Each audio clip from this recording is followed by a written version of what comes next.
My name is Nathan Matthews, and I'm 43 years old.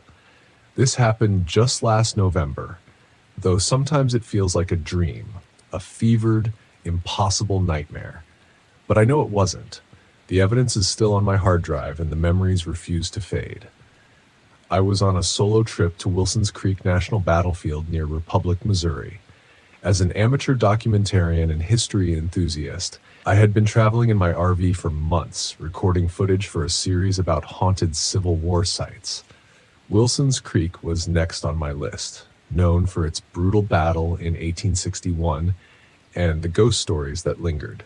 People claim to hear phantom cannon fire, see soldiers in the fog, and even witness the Ray House transform into the bustling field hospital it once was. I didn't believe in ghosts, but the stories intrigued me. Besides, documenting them made for good content. That's all this was supposed to be. A project, something to keep my mind busy after my wife Claire passed away. I pulled into the parking lot of the Wilson's Creek Visitor Center mid-afternoon. The sun hung low, casting long shadows over the fields. The park was quiet, eerily so. For a place of such historical significance, I'd expected other visitors, but I seemed to have the battlefield to myself. Inside the visitor center, I met Betty, a sprightly older woman who offered to guide me through the park. Her knowledge was impressive, rattling off battle strategies and casualty numbers like they were yesterday's news. But when I asked her about the hauntings, her tone shifted. "People see things," she said cryptically. "Hear things, especially at night." "What kind of things?" I pressed, angling my phone's voice recorder closer. Betty pursed her lips. "Soldiers, mostly. Lost souls. Some say the battlefield replays itself like a broken record. I'd stay away after dark if I were you." I smiled politely but dismissed her warning. Ghosts weren't real. History was. That evening, I parked my RV in a designated camping area not far from the Ray House. The house was a stark white structure, quiet and unassuming in the fading light. It was hard to imagine it had once been a bloody field hospital. As the sun dipped below the horizon, the park transformed. The peaceful stillness of the day gave way to something heavier, like the air itself was holding its breath. I set up my equipment, tripods, cameras, audio recorders, near the Ray House. Around midnight, I reviewed the first round of footage in the RV. My heart skipped a beat when I heard faint, muffled cries on the audio track. They sounded like men shouting orders, followed by a sharp crack that could have been a musket.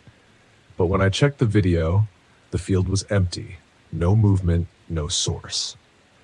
The next morning, I met Ethan, a park ranger, as I hiked back toward the Ray House. He was young, but carried himself like someone who'd seen more than he let on. "You're the guy camping out here, huh?" he asked, adjusting his hat. "Yeah, working on a documentary," I replied, pointing to my camera gear. Ethan hesitated, then said, "Be careful out there. You might not believe the stories, but this place has a way of getting to people."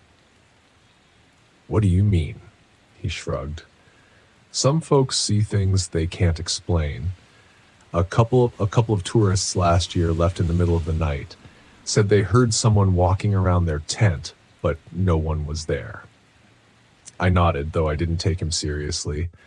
Ghost stories were great for tourism, but I needed hard evidence. That afternoon, I ventured deeper into the battlefield. The field stretched out endlessly, dotted with weathered cannons and plaques marking key moments in the battle. I took some stunning shots of the landscape, but my focus was on the Ray House. As I approached, I noticed something strange. Bits of old fabric and rusted tools scattered near the house. They looked like bandages and surgical instruments. But how could they still be here after more than a century? I reached for my camera, but a faint groan stopped me cold. It sounded human, but when I spun around, the field was empty. That night, the battlefield came alive. I was filming the moonlit fields when I saw it, a flickering light in the distance.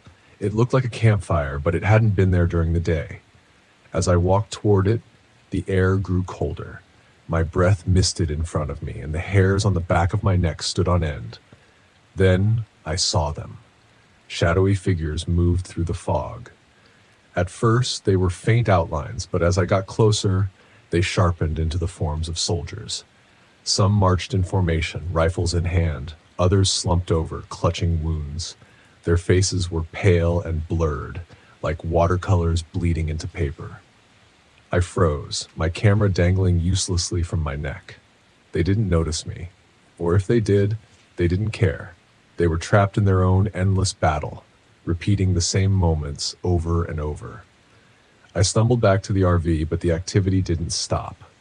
As I fumbled with the door, a deafening blast echoed through the night. It was unmistakably cannon fire. Inside, the RV felt like a cage. The walls shook and the lights flickered. I heard voices outside, men shouting orders, horses neighing, the clash of metal on metal. But when I peered through the window, the battlefield was empty. The sounds grew louder, unbearable. Then came the knocking. A single deliberate knock on the RV door. I didn't answer. Another knock. Then another, more insistent. Finally, I swung the door open, flashlight in hand. No one was there. But as the beam swept across the ground, I saw fresh footprints in the mud. Boot prints leading away from the RV and disappearing into the field. I couldn't stay another night. I packed up my equipment and tried to start the RV, but the engine sputtered and died. I cursed and grabbed my phone, only to find it wouldn't turn on. Every piece of technology I had was failing. Desperate, I started walking toward the visitor center. The battlefield was pitch black, and the fog seemed thicker than before. As I stumbled through the fields, I heard it again. My name, whispered from somewhere in the fog. Nathan? I didn't look back.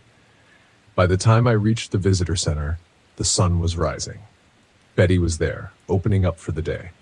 I tried to explain what had happened, but she just smiled sadly. "You've seen them, haven't you?" she asked. I nodded, too shaken to speak. Betty leaned closer. "They're not done fighting. They never will be. I left Wilson's Creek that morning, swearing never to return, but the footage I captured tells a different story. In every frame just behind me is a shadowy figure, a soldier watching, waiting.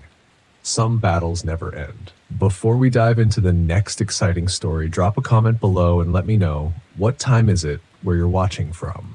I'm curious to see where everyone's tuning in from around the world. The road wound through the dense trees, snaking deeper into the heart of the Lolo National Forest. The thick canopy above allowed only sparse sunlight to filter through, casting shadows across the narrow dirt road. I gripped the steering wheel of my RV, trying to shake off the gnawing sense of unease creeping up my spine. It had been 3 hours since I'd passed another vehicle. Solitude was the whole point, wasn't it? This trip was supposed to help me clear my head, to reconnect with myself after the divorce. I had spent the last few months in a fog, and this trip to Deadwood Creek was meant to be my escape, a test of independence. No ex-husband, no stress, just me in the wilderness. I needed this, at least. That's what I'd been telling myself for the past 2 weeks. Deadwood Creek Campground wasn't listed on any mainstream maps, just a blip on an obscure site for hardcore campers who sought isolation. The campground had a reputation, but that was part of the appeal. I needed remote quiet, far away from anything that reminded me of what I'd left behind. But as I pulled into the clearing, past the sign half buried in moss that read, Deadwood Creek, a shiver ran through me. The place was eerily quiet, the kind of silence that makes you second-guess your decision to be alone. I parked the RV near a small trickling creek. The only other vehicle was an old, beat-up camper a short distance away, nestled under the towering pines. It was empty, no sign of movement, no campfire. Good. I wasn't in the mood for socializing. I stepped out into the cool afternoon air and surveyed the site. The woods were thick, ancient. The ground was littered with pine needles, muffling the sound of my footsteps. A perfect retreat. I set up camp, unfolding my chair and setting my mug of tea beside me as I sat by the creek, listening to the soft gurgle of the water. It was peaceful. just as I'd hoped. But after a while, the peace felt off. Too still. The air grew heavy, pressing down on me, and the silence wasn't comforting anymore. It was oppressive. My mind wandered back to the stories I'd read online, the rumors about Deadwood Creek's dark history. This used to be a mining settlement during the gold rush, or so the tale went. Dozens of men had come to find their fortunes, but most found only death, mysterious disappearances, bodies never recovered. Some say the men still haunt the place, bound to the land, working their endless shifts beneath the earth. I dismissed it at first, chalking it up to local folklore meant to spook tourists. But now, sitting alone in the fading light, the stories didn't seem so far-fetched. The wind rustled the trees, and I jumped at the sound. "Get it together, Hannah," I thought, rolling my eyes at my own nerves.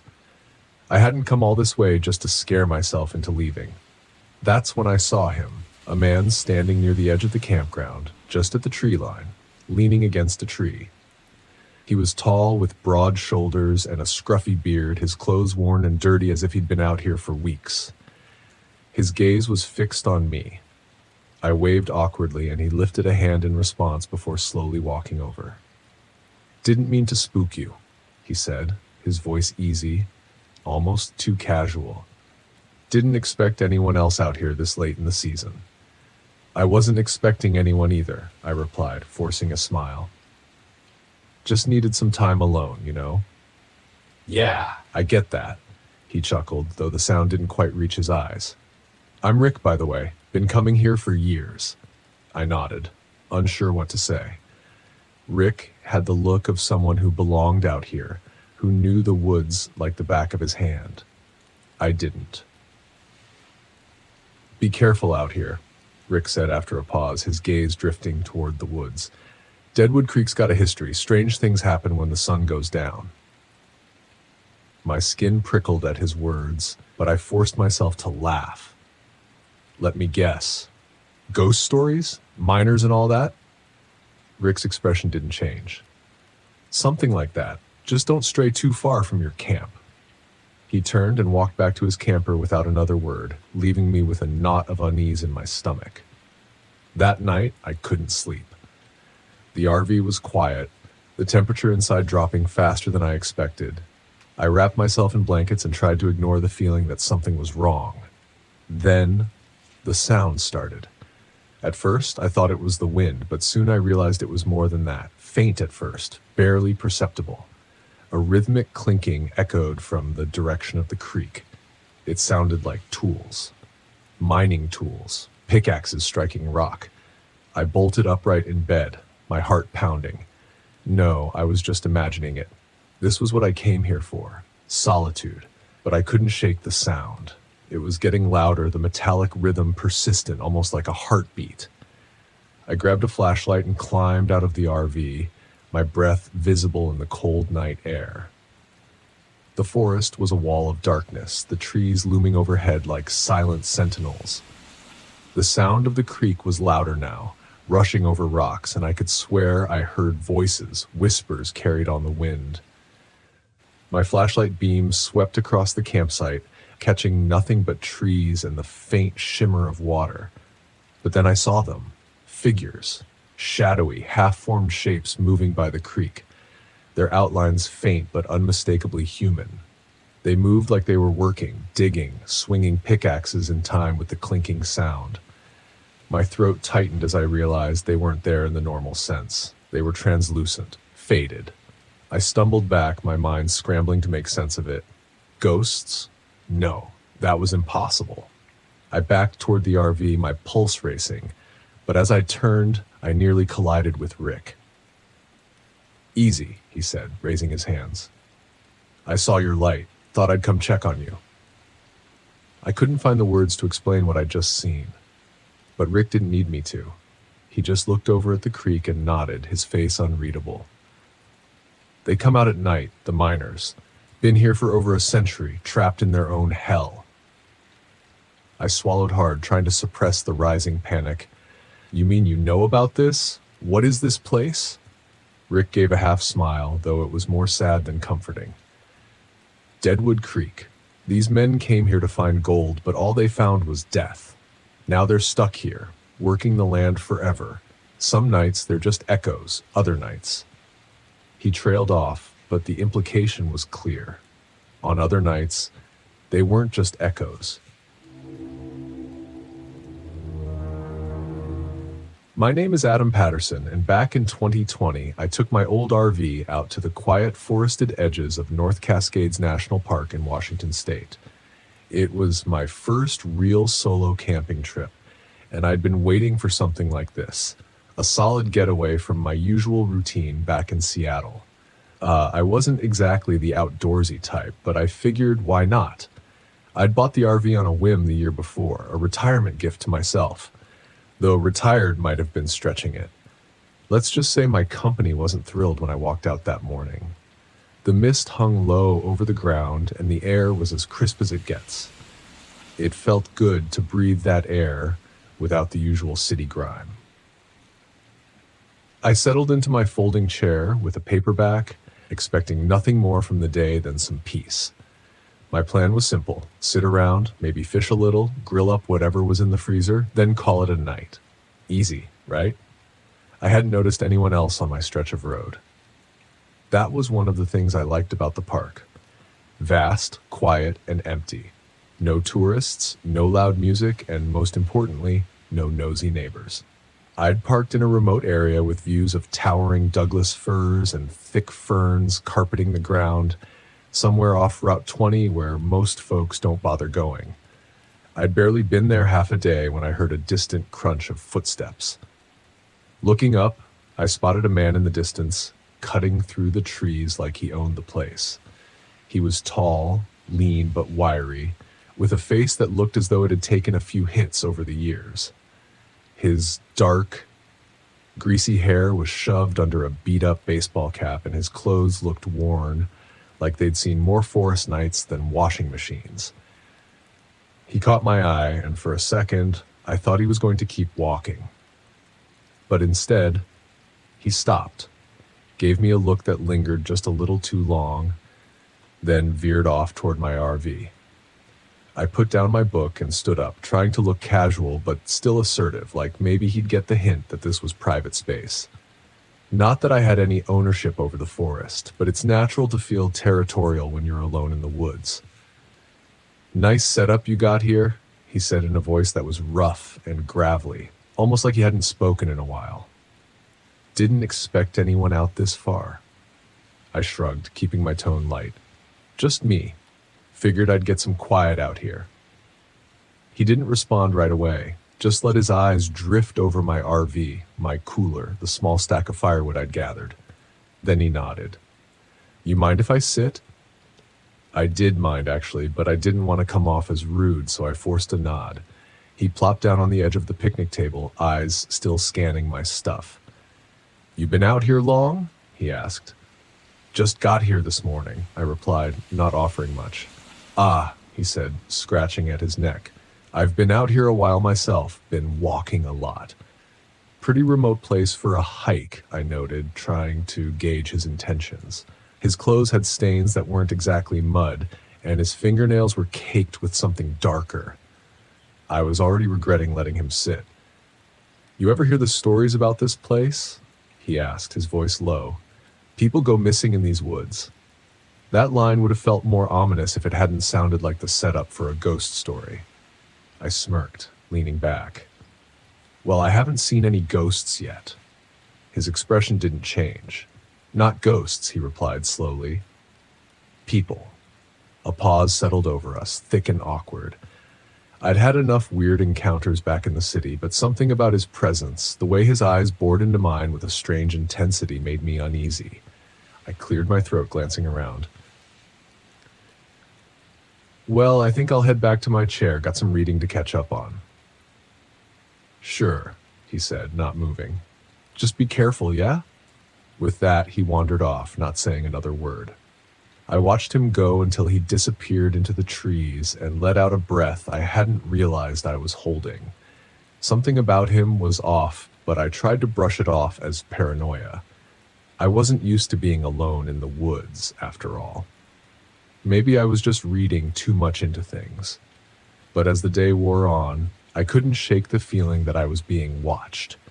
Every little noise, a branch snapping, leaves rustling, made me sit up and look around.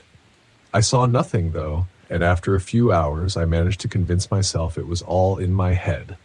That night, I set up a small fire by the RV and tried to relax. But as darkness settled in, that uneasy feeling grew stronger. It was the kind of silence that presses in on you, amplifying every little sound. I could hear my own breathing, the crackling of the fire, the occasional hoot of an owl. But somewhere in the distance, I thought I heard footsteps, slow, steady, and unmistakably human. I froze, straining my ears to listen, but the footsteps stopped just as suddenly as they'd started. I waited, muscles tense, eyes scanning the tree line, but I saw nothing. It was probably an animal, I told myself, though I didn't entirely believe it. After a while, I went back into the RV, locking the door behind me. I had left a window cracked for some air, and as I settled into bed, I tried to put it out of my mind. I was dozing off when I heard it again, a faint rustling followed by a low creak that sounded like footsteps outside. Heart pounding, I sat up and grabbed my flashlight, flicking it on. I scanned the inside of the RV, then peered out the window. Nothing, just darkness and the quiet shapes of trees swaying in the breeze. I started to turn away when something moved just at the edge of the light. The man from earlier stood there, his face blank, his eyes fixed on the RV. He didn't move, just stood there, staring. It wasn't until I saw the glint of something in his hand that I realized he was holding a knife. I dropped the flashlight, my breath hitching. I was trapped in here, miles from anyone who could help. Grabbing my cell phone, I frantically dialed, only to see no service flashing on the screen. Typical. The next few minutes were a blur. I grabbed a metal pipe I'd brought for setting up the awning and inched toward the door.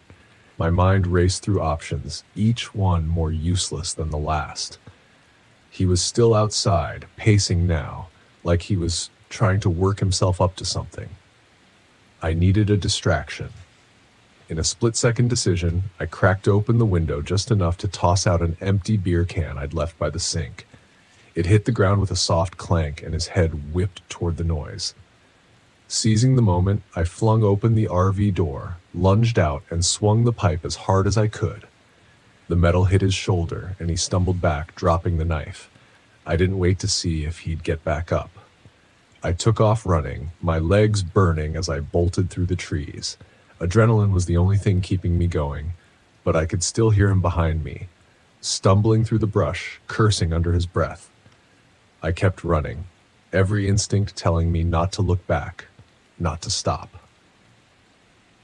I don't know how long I ran, but eventually the sounds of pursuit faded, and I collapsed against a tree, gasping for air, my heart hammering.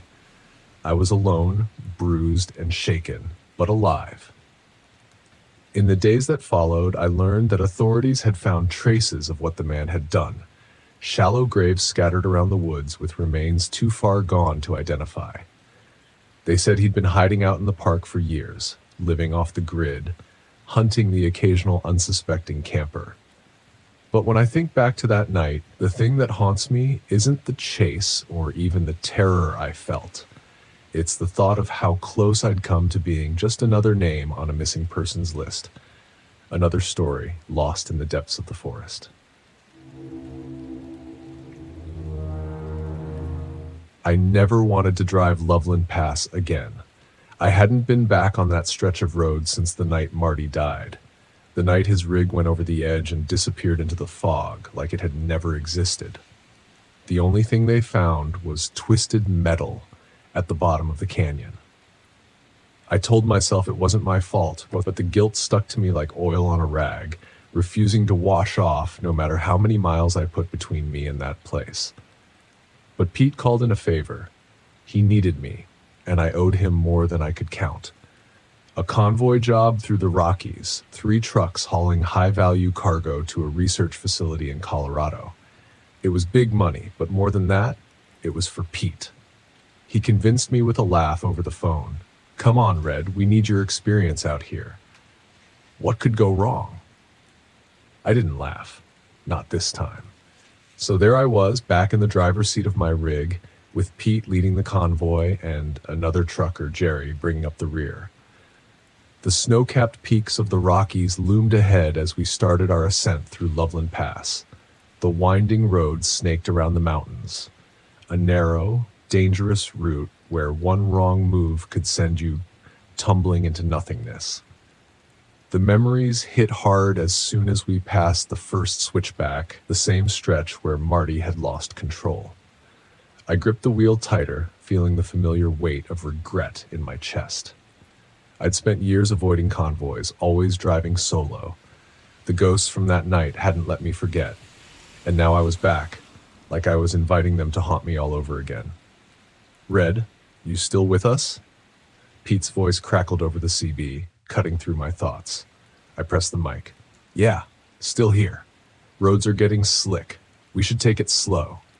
Pete agreed, and we settled into the grind, navigating the treacherous turns with caution.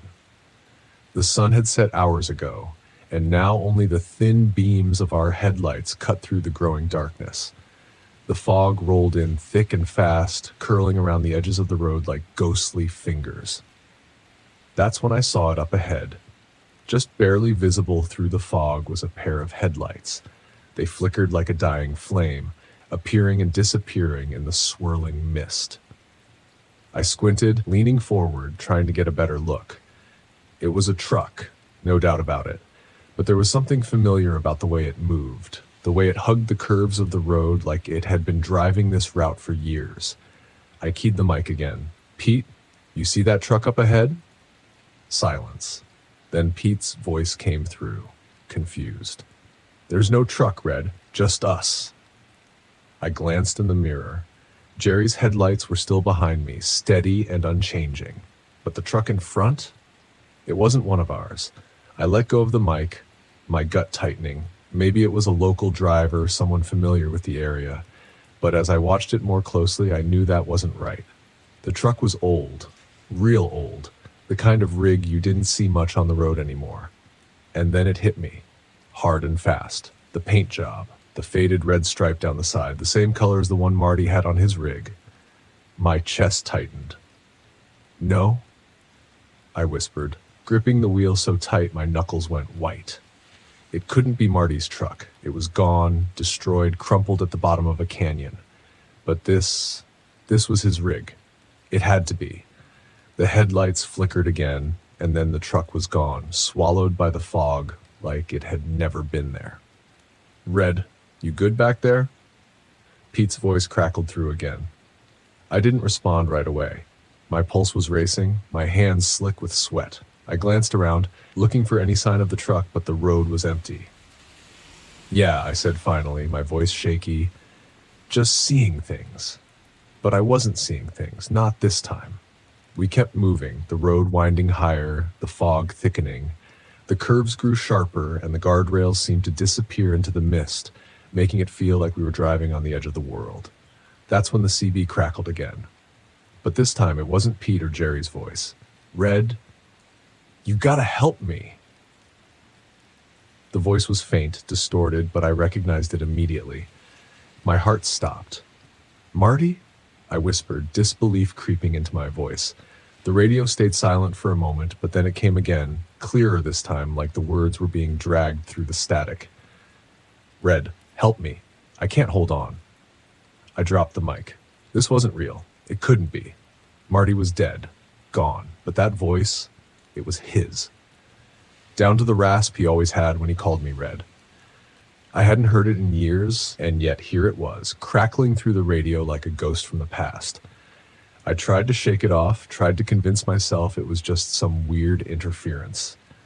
But the road ahead seemed to twist and shift unnaturally, like the mountains themselves were trying to trap us in. I checked my mirrors again, half expecting to see the ghost truck reappear. But there was nothing, just the thick, swirling fog. "Pete, something's not right," I said into the mic. trying to keep my voice steady. "We should stop. Let the fog clear." "Negative, Red. We've got a tight schedule. Keep moving." His response was sharp, almost panicked. Pete wasn't the type to scare easily, but I could hear the tension in his voice. He knew something was wrong too, but he didn't want to say it. The fog pressed in closer, and suddenly the road didn't feel familiar anymore. I'd driven this pass more times than I could count, but now it was like the route had changed. The turns were sharper, the drops steeper. I didn't know where we were headed anymore. And then I saw the truck again. It appeared out of the fog, closer this time, swerving wildly across the road. The old rusted cab, the faded red stripe.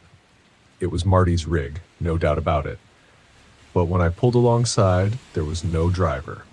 The cab was empty, the windows fogged over from the inside. My stomach lurched. I slammed the brakes, swerving to avoid the ghost truck, but it vanished into the mist as quickly as it had come. My truck fishtailed, tires screeching against the wet pavement, but I managed to hold it steady. My heart was pounding in my chest. "Red, what the hell's going on back there?" Pete's voice snapped through the radio. "I saw him," I muttered, barely able to catch my breath. "I saw Marty's truck." Silence hung in the air for a long moment. I knew Pete was processing what I'd said, trying to figure out if I was losing it or if there was something more. But before he could respond, the CB crackled again. Marty didn't make it. It wasn't Pete. It wasn't Jerry. It was Marty. His voice filled the cab clearer than before, as if he was sitting right next to me. "You let me go, Red. You let me fall."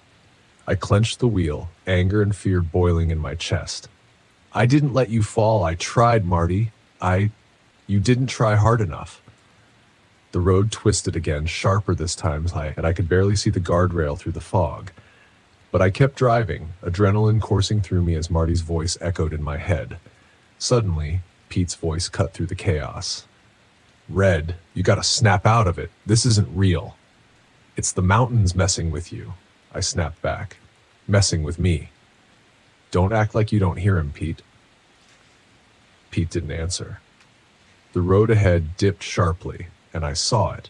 The same curve where Marty had gone over. The same stretch of road where his truck had disappeared into the canyon. My heart raced, my mind spinning. Was that where this was leading? Was I about to relive Marty's crash? "Marty, I'm sorry," I whispered, gripping the wheel tighter as the road curved dangerously toward the edge. "I'm so damn sorry." The fog lifted just enough for me to see what was ahead. Marty's truck in the middle of the road blocking the pass. There was no time to stop, no time to think. I swerved hard, bloody avoiding the ghost truck at the last second. My rig skidded, the wheels screeching as I fought to keep control. For a moment, I thought I was going over the edge. The wheels teetered on the lip of the canyon, the guardrail creaking under the weight of the truck. But I yanked the wheel, pulling the rig back onto solid ground. My breath came in ragged gasps. I looked in the rearview mirror. The ghost truck was gone. The fog was clearing, and for the first time in years, I felt like I could breathe. "Red?" Pete's voice came over the radio, softer now. "You still with us?" "Yeah," I whispered, gripping the wheel with trembling hands. "I'm still here." The mountains stretched ahead, empty and quiet. But I could still hear Marty's voice in the back of my mind, and I knew in some way he'd always be with me. We made it through the pass just as the sun broke over the horizon, casting a pale light over the jagged peaks. The road ahead was clear, but I knew I'd never forget the night I'd faced Marty's ghost.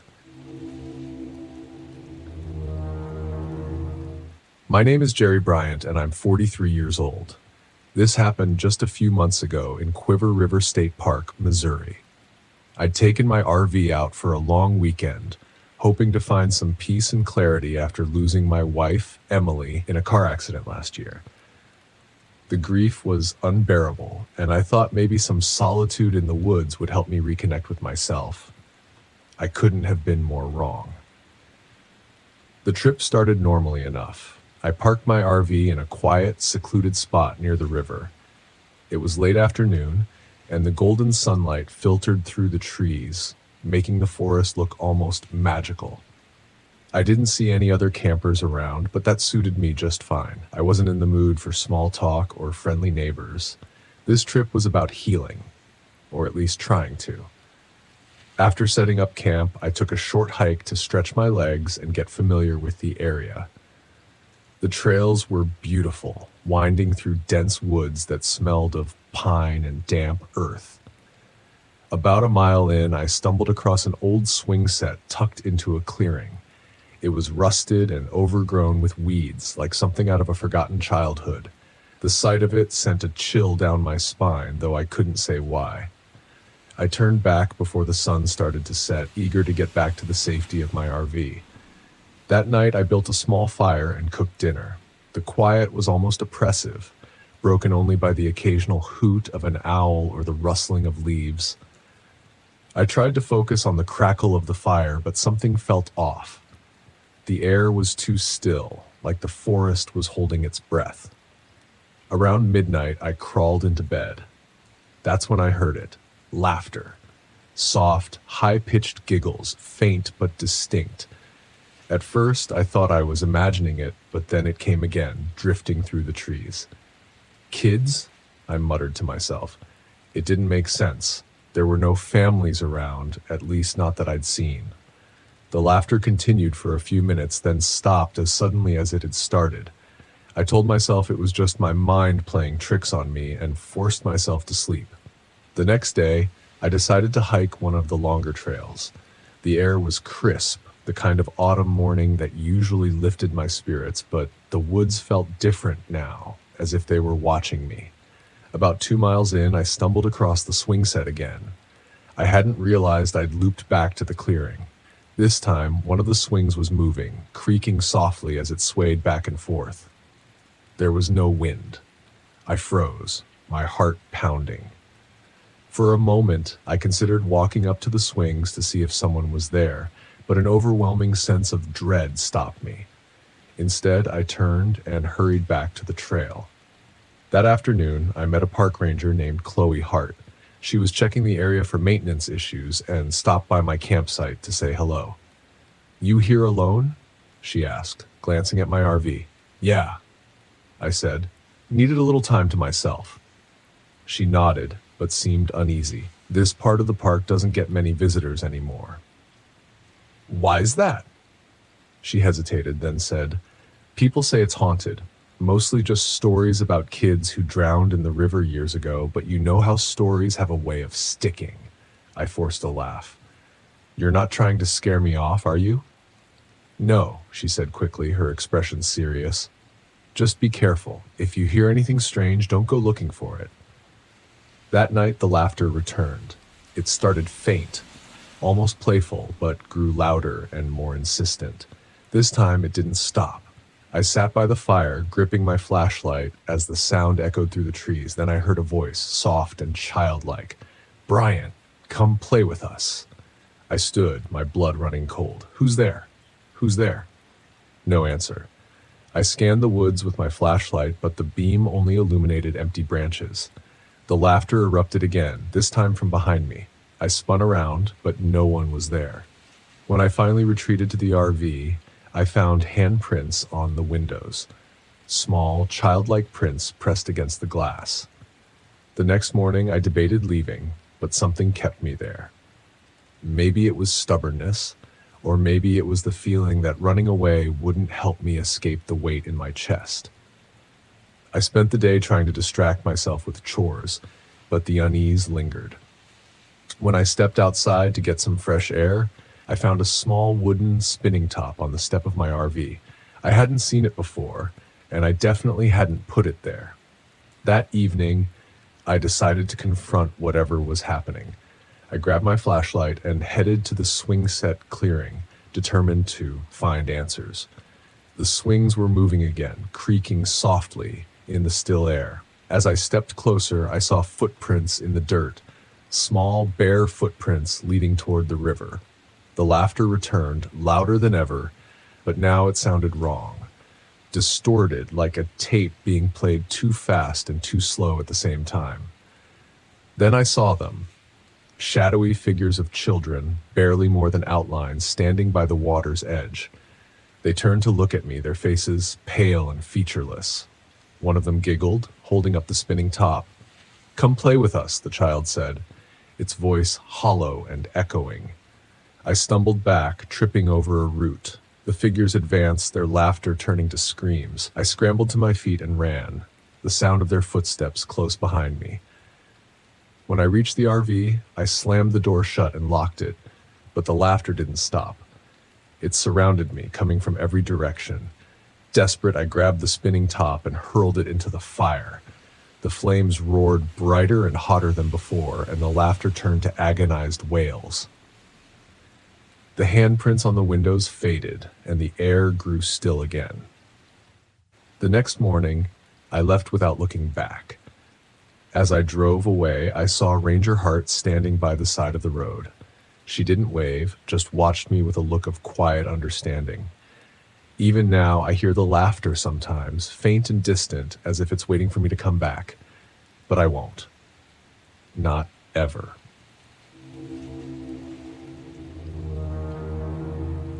There's a kind of silence that creeps up on you when you're driving long stretches of road at night. The engine hums, the tires hiss against the pavement, and everything else just falls away into the dark. I used to like that silence, back when the road was a refuge, a way to keep the past buried. Now, though, that silence had taken on a different weight. I couldn't shake the feeling that something was waiting out there in the fog. My name's Jack Evans, Slick to those who know me well, and I've been hauling loads across this country for over 15 years. Before that, I worked as a commercial diver, recovering lost cargo off the coast. But the sea and I had fallen out. I thought getting into trucking would keep me far away from the water. Funny how life has a way of dragging you back to the places you least want to go. Tonight, I was hauling a sealed container bound for a shipyard near Bar Harbor, Maine. Simple job, no questions asked, just get it there. The kind of job I used to take without a second thought. But the client's vagueness about the cargo and the extra cash to stay quiet left a sour taste in my mouth. Still, money's money, and I wasn't one to dig too deep. The fog rolled in thick as I drove north along Route 1, the coastal highway running parallel to the sea. I knew this stretch of road well enough to navigate it blind, but tonight the fog seemed thicker, heavier. The GPS had started acting up about an hour ago, rerouting me onto older, narrower roads. I assumed it was just a glitch. Old systems didn't handle the coastal areas too well, but now my gut was telling me something else.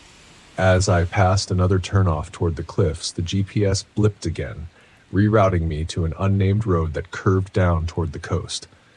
My knuckles whitened around the wheel as I considered pulling over to reset the system. Something was wrong. The hairs on the back of my neck prickled, the kind of feeling you get right before a storm hits. Just then, the CB radio crackled to life. Jack. The voice was faint, distorted, as if it was coming from underwater. My stomach tightened. No one was supposed to be on this frequency. Hell, I hadn't talked to anyone in hours. Jack, help me. I snatched the mic off the dash and keyed it up, trying to keep my voice steady. Who is this? No answer. Just static. I stared at the radio, willing it to stay quiet, but the voice came through again. This time, clearer, like the static was peeling away. Jack, why didn't you come back? I slammed the mic down and tried to focus on the road, but the memory of that voice hit me hard. It couldn't be. It was impossible. But it sounded just like Dave, my old diving partner, the guy who drowned 6 years ago in that accident, the accident I'd been running from ever since. Get a grip, Slick, I muttered, rubbing a hand across my face. The long hours on the road, the fog, it was all getting to me. That's what it had to be, just the past sneaking up, trying to claw its way back into my head. But the voice, it was so real, I pushed the pedal down, speeding up as the road twisted and dipped closer to the coastline. The fog was thicker here, swirling in dense, wet waves, and the smell of salt water filled the air. The engine sputtered just for a second before roaring back to life. Another bad sign. And then I saw them. Lights, blinking faintly just off the edge of the road where the cliffs dropped down to the sea. At first, I thought it was a boat. Fishing trawlers sometimes got too close to shore in the fog. But these lights weren't moving. They hovered low and pale, just out of reach, dancing through the mist like they were waiting for me. I slowed the truck, squinting through the windshield, trying to make sense of what I was seeing. The lights pulsed rhythmically, almost in time with the steady hum I'd been hearing in the cab for the last few miles. That hum, low, eerie, was coming from the trailer. I'd noticed it earlier, but now it felt more like a heartbeat, a slow, rhythmic thump vibrating through the entire rig. I gritted my teeth and pressed on, ignoring the cold knot forming in my gut. Whatever was in that container, it was none of my business. I just had to deliver it and be done with it. But the lights, the fog, the voice on the radio, it all felt like the past was creeping up behind me, wrapping its icy fingers around my throat. Jack! The voice hit me again, this time loud and clear, like Dave was sitting in the passenger seat. I nearly swerved off the road, my heart pounding in my chest. "Stop it!" I growled, slamming my hand against the dash. "You're not real." But the voice didn't stop. It crackled through the sea, an echo of the past I'd spent years trying to forget. "You left me down there, Jack. You left me to drown." The memories hit hard and fast. The dive, the tangled wreck, the moment I lost sight of Dave in the murky depths. I tried to save him, but the currents were too strong. His voice had faded, swallowed by the sea. And now here it was, back to haunt me. The road narrowed and the fog pressed in closer, suffocating. My truck's engine sputtered again, the headlights flickering. I pulled over, heart racing. The hum from the trailer grew louder, more insistent. Whatever was in that container, it wasn't just cargo, it was something alive, something old. I stepped out of the cab, the cold air biting at my skin as I walked around to the back of the truck. The fog clung to everything, thick and wet, muffling the world in a heavy silence. The lights over the water had disappeared, but I could still feel them watching me. The hum was louder here, vibrating through the trailer walls. I reached for the lock, my hand trembling. Part of me knew I shouldn't open it. The other part, the part that was tired of running, needed to know what I was hauling. As I unlocked the container, a voice whispered in my ear, "Come back, Jack." The doors swung open with a metallic creak, and inside, bathed in a faint, otherworldly glow, was an object, an artifact.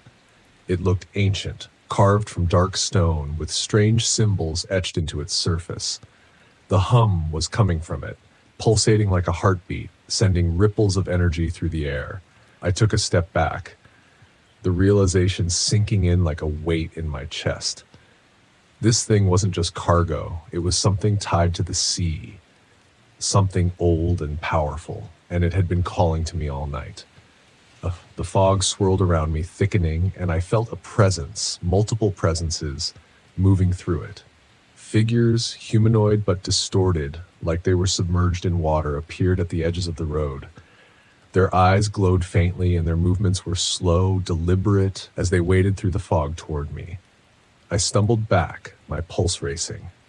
The figures grew closer, their shapes becoming clearer. Fishermen, divers, sailors, all of them dripping with seawater, their faces pale and bloated. And among them, I saw Dave, his eyes locked on mine, his expression blank, his hand outstretched. "You left me." His voice echoed in my head. "You left me to die." I backed away, but the sea's pull was too strong. The hum from the artifact grew louder, and the figures closed in, their voices mingling with the wind, calling me back to the water, back to the depths where I'd lost Dave. "I'm sorry," I whispered, my breath fogging in the cold air. I tried to save you." Dave's expression didn't change, but his hand dropped. The figures stopped, hovering at the edge of the road. The hum from the artifact slowed, the vibrations easing. The fog, heavy and thick, began to lift. And then, just as quickly as they had appeared, the figures dissolved into the mist, leaving me alone on the road. I closed the trailer doors, locking the artifact inside, and climbed back into the cab. The engine sputtered to life, and I pulled away from the coast, leaving the fog and the ghosts behind. The road stretched out ahead, empty and quiet, but the weight in my chest remained. The sea wasn't done with me. Not yet. And neither was Dave. That night, as I drove into the sunrise, I couldn't shake the feeling that I'd only just scratched the surface of something far deeper, something I couldn't escape. The road may have saved me this time, but the echoes from the deep were still calling. My name is Dennis Sanders, and I'm 31 years old. This happened in late September during what I'd hoped would be a peaceful week of RV camping in Haha-Tonka State Park, Missouri. I had recently gone through a bitter divorce, and I needed space to think, breathe, and just be alone for a while. My plan was simple: park the RV, hike the trails, take some photos, and spend my evenings journaling by a campfire. Instead, I found something that still haunts me. I arrived on a crisp Friday morning, the sun spilling through the trees as I parked in a secluded spot near the ruins of Haha-Tonka Castle. The castle had fascinated me ever since I first heard about it. A grand mansion reduced to stone skeletons after a tragic fire in the early 1900s. People said it was haunted, but I didn't buy into ghost stories. As I stepped out of the RV, I breathed in the sharp scent of pine and damp earth. The air was still, almost unnaturally so, but I chalked it up to being deep in the woods. I unloaded my gear, grabbed my camera, and set off toward the ruins. The castle was more imposing than I'd imagined. Towering stone walls, arched windows, and crumbling turrets stood against the backdrop of the autumn sky. I spent the afternoon exploring, snapping photos of the overgrown ivy snaking up the walls and the jagged remains of what had once been a spiral staircase. Inside, the temperature dropped sharply. It was like stepping into a freezer. I found a room with a massive stone fireplace and stood there for a moment, marveling at the craftsmanship. That's when I caught a faint whiff of sulfur, sharp and acrid, like burnt matches. I wrinkled my nose and turned to leave, but I froze when I heard it, a low whisper just behind me. "Dennis." I whipped around, heart pounding. No one was there. By the time I returned to the RV, the sun was dipping below the horizon. I tried to push the eerie experience out of my mind as I set up a campfire and cooked a simple dinner, but the stillness of the forest pressed in on me, too quiet for my liking. I was just starting to relax when I heard faint rustling behind the RV. I grabbed my flashlight and shone it into the trees, but the beam illuminated nothing but branches. "Probably just a raccoon," I muttered, trying to convince myself. But later, as I lay in bed, I swore I heard footsteps circling the RV. The next day, I decided to hike one of the trails leading to Devil's Hollow, a ravine shrouded in local legend. The name alone should have been enough of a warning, but I was curious. I'd come here to clear my head, and exploring the park felt like a distraction from my own problems. As I descended into the hollow, the forest seemed to close in around me. The air grew colder, and the light took on an odd greenish hue as it filtered through the dense canopy. I paused to take a photo of a gnarled tree, but when I lowered the camera, I saw something, or someone, standing in the distance. It looked like a man, but his posture was wrong, too stiff and upright. Before I could focus on him, he stepped behind a tree and vanished. "Hello?" I called, my voice trembling. No response. That night, I tried to brush it off as my imagination. I lit another fire and sat close to it, hoping the warmth would ease the chill in my bones, but the unease I felt was impossible to shake. I stared into the flames, letting my thoughts drift, when something across the fire caught my eye. A figure stood just beyond the circle of light, its silhouette faint but unmistakable. "Who's there?" I demanded, grabbing my flashlight. When I aimed the beam, the figure was gone. Then, from behind me, I heard a voice. "Dennis." It sounded like my ex-husband, Scott, but that was impossible. He was hundreds of miles away. I spun around, but there was nothing there. The next morning, I decided to leave. I'd had enough. But when I tried to start the RV, the engine refused to turn over. I checked the water pump, hoping to at least fix the plumbing, but the tank was bone dry, even though I'd filled it before leaving home. Frustrated, I walked to the ranger station about a mile away.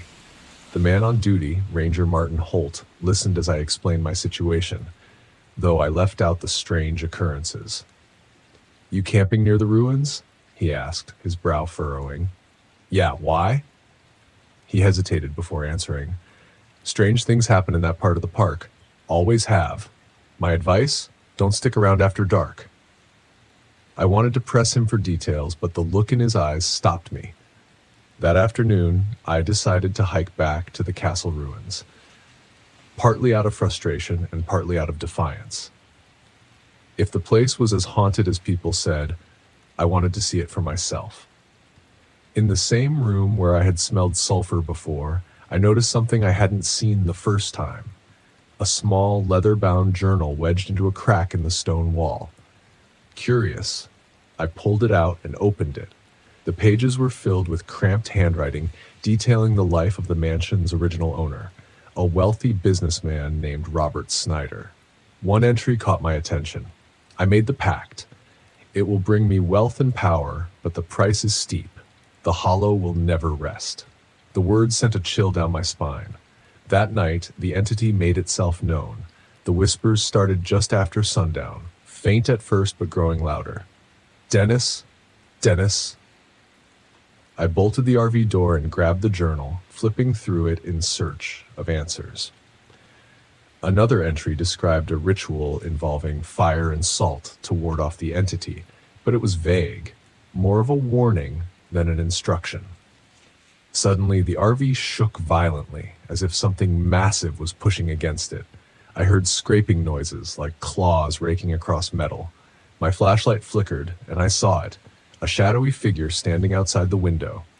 Its eyes glowed red, and its face twisted into a grotesque grin. I screamed and grabbed the journal along with a box of matches and a pouch of salt I'd brought for cooking. I stumbled outside, heart racing, and made a circle of salt around the RV. The figure watched me, swaying slightly as if amused. "You can't have me," I whispered, clutching the journal like a shield. The figure stepped closer, its movements jerky and unnatural. It reached the edge of the salt circle and stopped, hissing like an animal. Desperate, I opened the journal to the page with the ritual entry. I tore it out and lit it on fire, holding the burning paper high. The figure let out a blood-curdling scream and dissolved into a cloud of black smoke, which dissipated into the night. The next morning, the RV started without a problem. I packed up and left the park as fast as I could.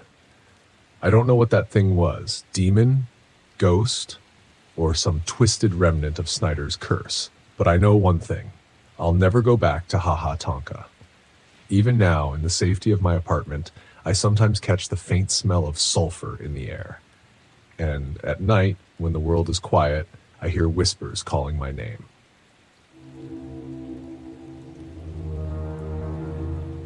The trees at Wildcat Hollow were so dense they swallowed the daylight. I'd been in remote places before, but this felt different. Quieter, heavier, as if the forest itself was holding its breath. As I pulled my RV into the secluded campsite, I reminded myself this was just another job. 2 weeks in the woods tracking wildlife migration patterns, then back to the lab. Still, I couldn't shake the feeling that I was being watched. At the ranger station earlier, Evan, the local ranger, had been unusually chatty. He was wiry, with a weathered face and a nervous energy that made him seem out of place in the middle of nowhere. "You're staying near Wildcat Hollow?" he asked, his tone more serious than I expected. "Yes, Perfect spot for my research, I replied, thinking he might offer useful advice about the trails. Instead, he leaned in. Be careful out there. Folks around here talk about a witch. I laughed. A witch? Yeah. She cursed the land a long time ago, or so they say. Crops withered, animals went mad, people got sick. They say she was hanged near the creek, but she didn't really die. Her spirit stayed behind. He hesitated. Strange things happen around there. I smiled politely, but I didn't believe a word. My work required me to stay grounded in reality, and ghost stories didn't fit into that framework. Now, setting up my gear in the eerie quiet, I found myself replaying Evan's warning. The first night, I barely slept. My dreams were vivid and disjointed, shadows moving through the trees, whispers too faint to understand. I woke up drenched in sweat, the feeling of being watched sharper than before. The next morning, I headed out with my gear to explore the trails. The forest felt alive, but not in the way I'd expected. It wasn't just the rustle of leaves or the scurrying of animals, it was the stillness between the sounds, the way the silence seemed to pulse. By the second day, I found something strange, a pattern of ash in a perfect circle on the ground. At first, I thought it might be the remnants of a campfire, but there were no signs of burning, just the ash, neatly laid out. Nearby, I saw a deer standing unnaturally still, its dark eyes locked on me. When I took a step forward, it didn't bolt like it should have. Instead, it walked away slowly, as if it wanted me to follow. I shook my head, forcing myself to focus on my work. But that night, the dreams returned, stronger. This time, the shadowy figure was closer, watching me from just beyond the firelight. By the third day, I was exhausted. My radio wasn't working, and my phone couldn't get a signal. I told myself it was just the isolation getting to me. I'd spent plenty of time alone in the field before, but this felt different. The animals were acting strange, too. A raccoon approached my RV in broad daylight, staring at me with glassy eyes. It didn't flinch when I moved closer. I decided to explore further down the Hollow Creek Trail. About a mile in, I stumbled across an abandoned cabin. Its roof sagged and moss covered the wooden walls, but it looked sturdy enough to have survived decades of weather. Inside, I found shelves filled with jars of dried herbs and something that made my skin crawl. Small carvings of twisted faces, each one staring up at me with hollow eyes. In the corner, an old book sat on a makeshift table. Its pages were yellowed and crumbling. The writing inside was in a language I didn't recognize, full of symbols that sent a chill through me. As I left the cabin, the air seemed heavier, like the forest was pressing down on me. That's when I smelled it. Burnt herbs, faint but distinct. The scent grew stronger as I neared my campsite, and when I arrived, the ash patterns were there again, this time circling the RV. That night, I woke to footsteps outside the RV. They were slow and deliberate, crunching through the leaves. My breath hitched as I grabbed my flashlight and shone it out the window. The beam illuminated only empty trees. Then the footsteps stopped, replaced by a faint tapping on the door. "Who's there?" I called, my voice trembling. No answer, just the tapping. I grabbed the book I'd taken from the cabin and threw it into my pack. Something told me it was connected to whatever was happening, and I needed answers. I bolted outside, my flashlight cutting through the darkness. The ash circle was unbroken, and the forest was silent except for the sound of my own breathing. That's when I saw her. She stood at the edge of the woods, a gaunt figure with pale skin and hollow eyes. Her black dress fluttered as if caught in a breeze. I couldn't feel. "You've taken enough," she said, her voice a rasp. I froze. "What are you talking about?" "You disturbed the balance," she said, stepping closer. Her feet didn't touch the ground. "You tag, you take, you leave your mark. Now the forest marks you." "I'm just doing research," I stammered, but the air grew colder and the smell of burning herbs was overwhelming. "I'll stop. I'll leave," I whispered. "It's too late," she whispered. Her voice seemed to come from all around me. "Unless you're willing to make a trade." The witch vanished, and the forest came alive. Roots burst from the ground, snaking toward me. Animals surrounded me, their eyes glowing in the dark.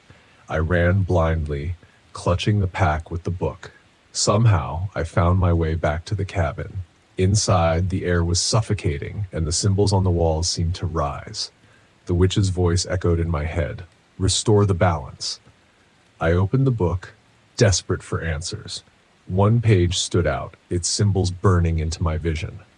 The ritual was clear. Burn what I had taken, destroy the tools I'd used, and leave a piece of myself behind. My hands shook as I piled the tracking devices and the book into a heap. I lit a match, and flames consumed the pile, the fire crackling unnaturally loud. The witch appeared again, her hollow eyes watching. "One more thing," she said. "One what?" I asked, my voice barely a whisper. "A piece of yourself," she said, pointing at my arm. The firelight glinted off a knife on the table. I don't remember the pain, just the blood pooling on the floor as the cabin shuddered around me. When I awoke, it was dawn, and the forest was quiet. The ash circles were gone, the animals had scattered, and the air felt lighter. I packed my things and left Wildcat Hollow that morning, the bandage on my arm a constant reminder of what I'd given. But even now, months later, I sometimes smell burnt herbs in the air. And at night, when I close my eyes, I see the witch standing in the forest, waiting. For what? I don't know.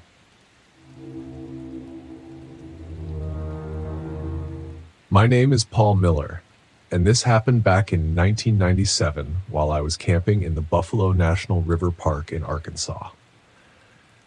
I'm not some city slicker. I was raised near the Ozarks, and I've spent more nights under the stars than in a bed. My friends joke that I can smell a storm 100 miles away, but trust me, that's nothing compared to what happened out there. I had taken a break from my welding job to hit the road in a beat-up RV I'd been fixing up for years. Nothing fancy, engine sputtered like a grumpy old man, and the brakes squealed, but she was home on wheels. I had a few days off, so I headed down into the park hoping for solitude, quiet, maybe some trout fishing. Just me, my RV, and the wilderness. I parked near a creek, set up a small campfire, and was just settling in when I noticed a slight chill in the air that wasn't from the Arkansas spring night. Around midnight, I heard footsteps. Not the four-legged rustling in the brush kind, but solid, deliberate.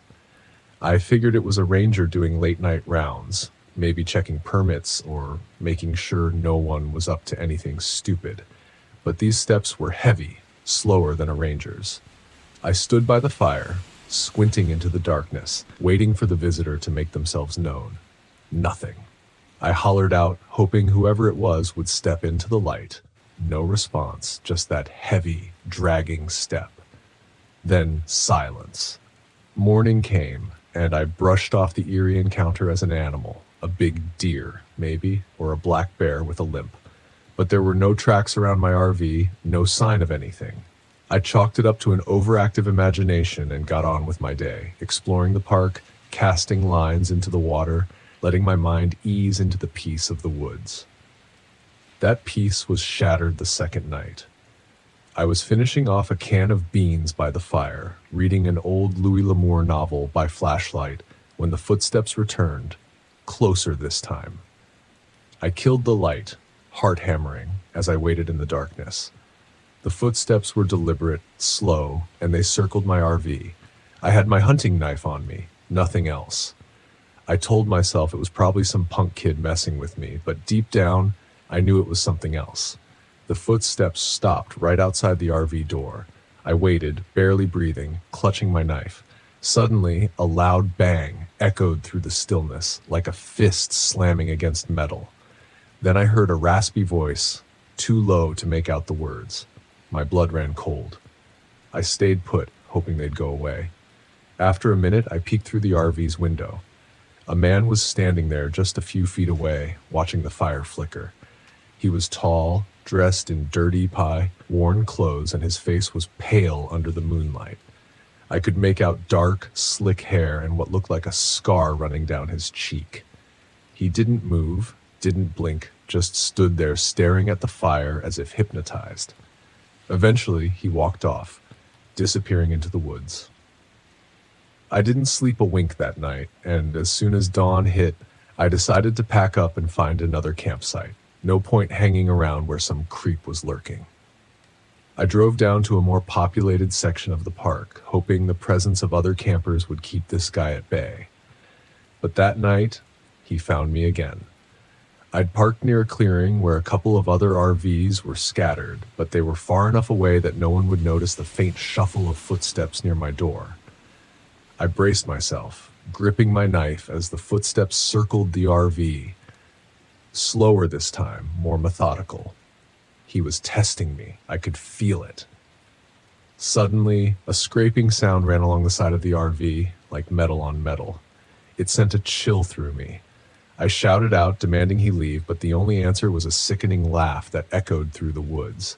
It was dark, hollow, like it belonged to something that didn't have any joy in it. I felt a wave of dread roll over me, but I didn't move. Then, out of nowhere, a heavy thud rocked the RV. The whole thing shook like it was about to tip. I scrambled out of the back door, knife ready, heart pounding.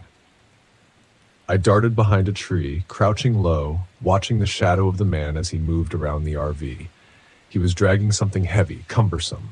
The scraping was coming from what looked like a length of chain in his hand, dragging it against the RV's metal siding. He paused, tilting his head as if he'd caught my scent, and I felt my stomach drop. I held my breath, trying to stay as still as possible. He turned slowly, looking around the campsite. I watched him closely, noting the way he moved, like he'd done this 100 times before. He wore an expression of pure malice, his lips curled into a twisted grin. The chain in his hand glinted as he swung it over his shoulder, stalking through the shadows. I stayed behind the tree, praying he wouldn't notice me. But the silence was eating away at me. Then, without warning, he stopped, sniffing the air. His face twisted with a sickening grin, and I swear it looked like he was enjoying the chase. I inched back, ready to bolt, when he spoke, his voice barely more than a hiss. "Come out, little man. I don't bite much." I wasn't about to oblige. I stayed put, hoping he'd get bored and move on. But he didn't. He walked closer, circling the tree I was hiding behind. My pulse raced as he stopped inches away, his boots crunching on dry leaves. I must have shifted or made a noise, because his head snapped toward me. And in that split second, I knew I'd been caught. I bolted. Breaking through the brush, adrenaline pumping, I tore through the woods. The man was fast, faster than I'd expected for someone who moved like he did. I could hear him crashing through the trees, that damn chain clinking behind him.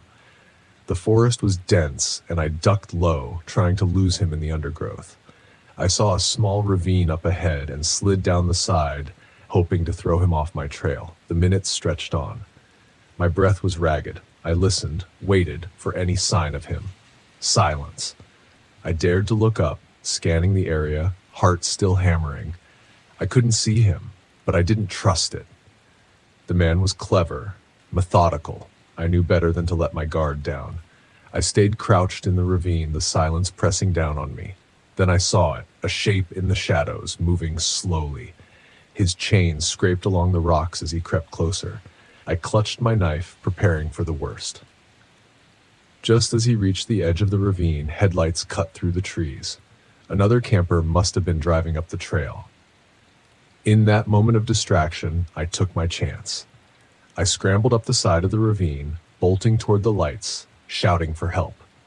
The camper slowed, and an older couple leaned out, confused but alert. I begged them to drive, told them there was someone dangerous in the woods. They didn't hesitate. I jumped in, and as we sped off, I looked back, half expecting the man to be following. But he'd vanished into the night. I reported the incident to the park rangers, giving them as much detail as I could about the man's appearance and behavior. They searched the area but found no trace of him. Just the faint scrape marks on my RV and the twisted, eerie silence that seemed to cling to the place. Days later, I got a call from the park authorities. They'd found a shallow grave near where I'd first camped. In it, they uncovered the remains of two people, a couple who'd been missing for months. They were bound with chains, and both had the same pale, horrified look I'd seen on that man's face. The authorities said there was evidence he'd been living out there for months, stalking campers, terrorizing them. They never caught him. But rumors spread. Stories of a man dragging chains in the night, his twisted smile haunting the forests of the Buffalo River Park. And sometimes late at night, when I think back to that laugh, I feel a chill knowing he's still out there somewhere, waiting for the next camper foolish enough to wander into his domain. I'd never go back to that place again. And honestly, if I were you, I'd think twice before pitching a tent in the Buffalo. The road into the Boundary Waters was a frozen ribbon through a sea of snow, the trees standing like silent sentinels under heavy blankets of ice. The RV's heater hummed steadily, but even that couldn't keep the biting cold out. I was deep into the wilderness now, the place I'd picked to spend a week. Just me, the frozen lake, and the stillness of winter. I'd been coming to places like this for years, ever since the accident. The solitude was the only thing that seemed to quiet my mind. This time I was here to ice fish, maybe snap a few photos for my nature blog, but mostly I was here to prove to myself that I could still handle it. The cold, the isolation, the memories. I pulled the RV to a stop by a small frozen lake I'd scouted on a map. It was miles away from the nearest town, completely off the grid, just how I liked it. I stepped out into the icy air, my breath fogging in front of me as I took in the sight. The lake was a vast white expanse, the ice thick enough to drive on, stretching out into the distance where the trees disappeared into a blur of white. Perfect.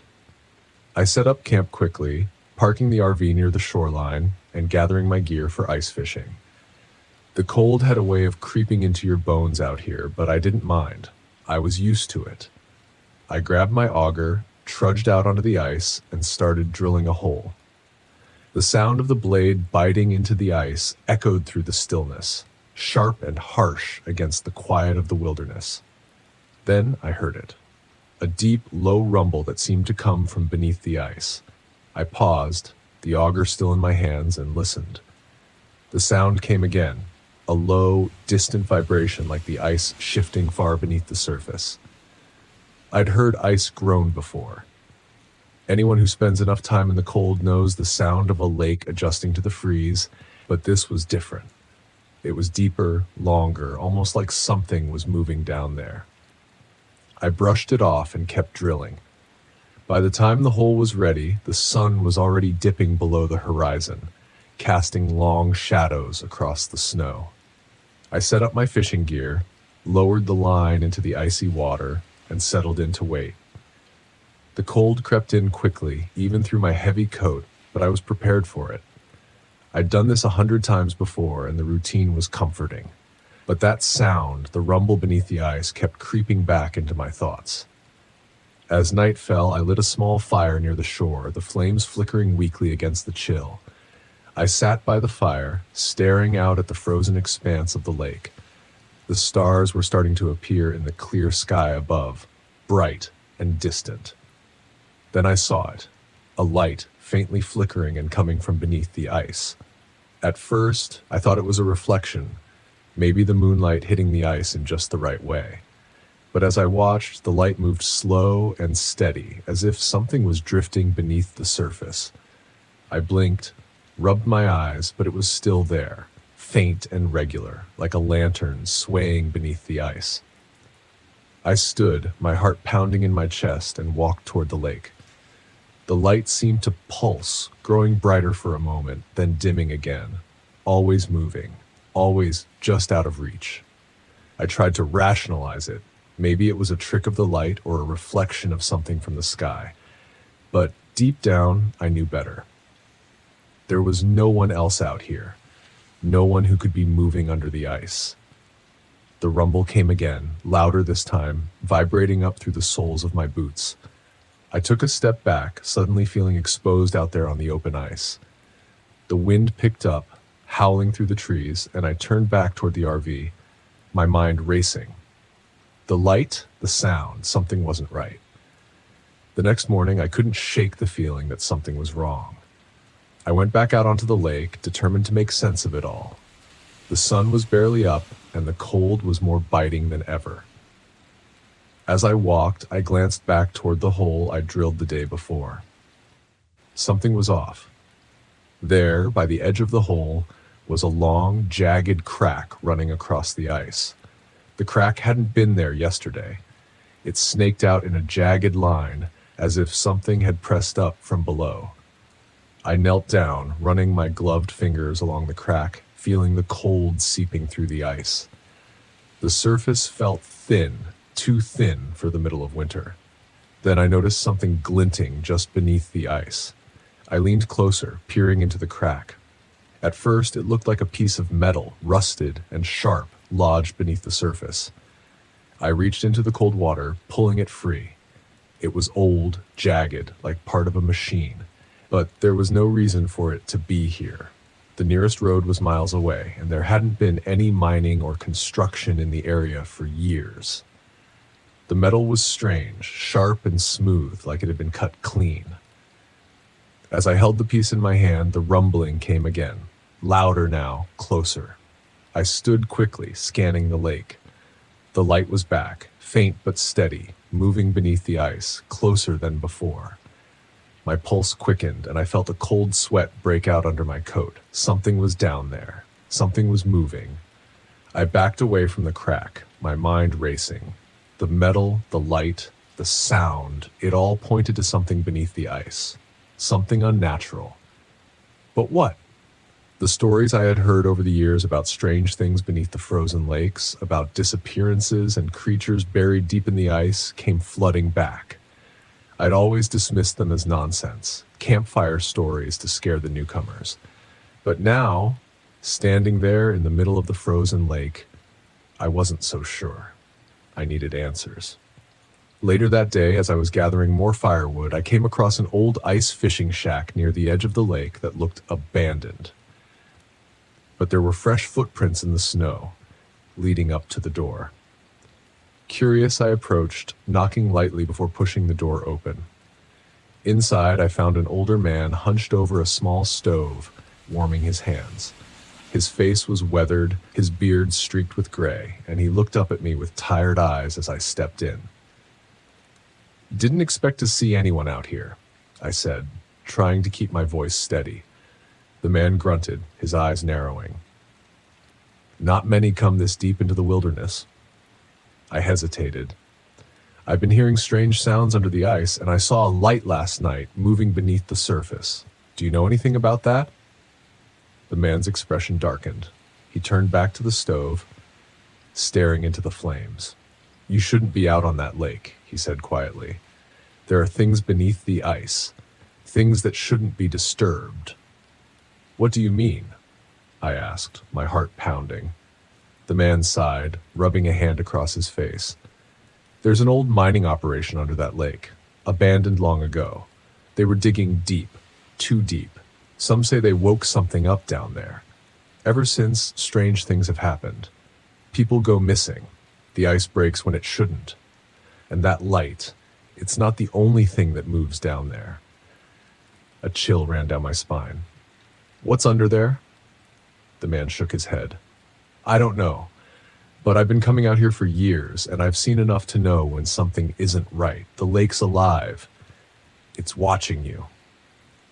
That night, the light beneath the ice returned, brighter than before, pulsing like a heartbeat.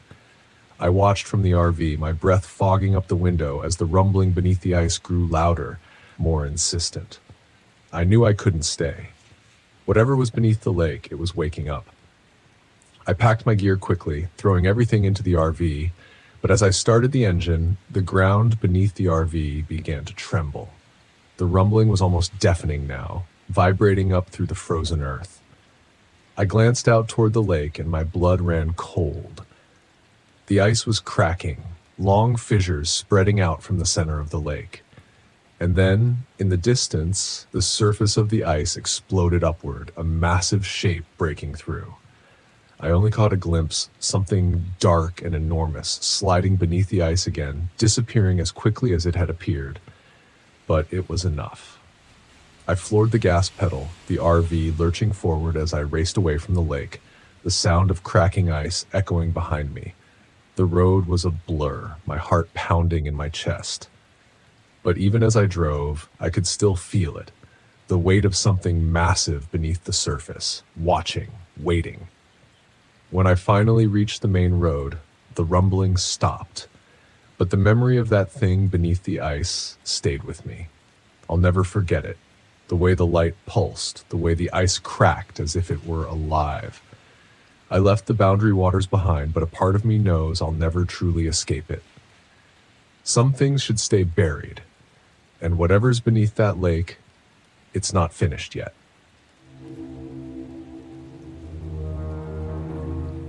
My name is Brian Gibson, and this went down back in 2020, up in Great Smoky Mountains National Park, just south of the Tennessee border. I thought a solo trip would be a chance to clear my head. Just me and my RV out in the middle of nowhere, away from spreadsheets, conference calls, and city noise.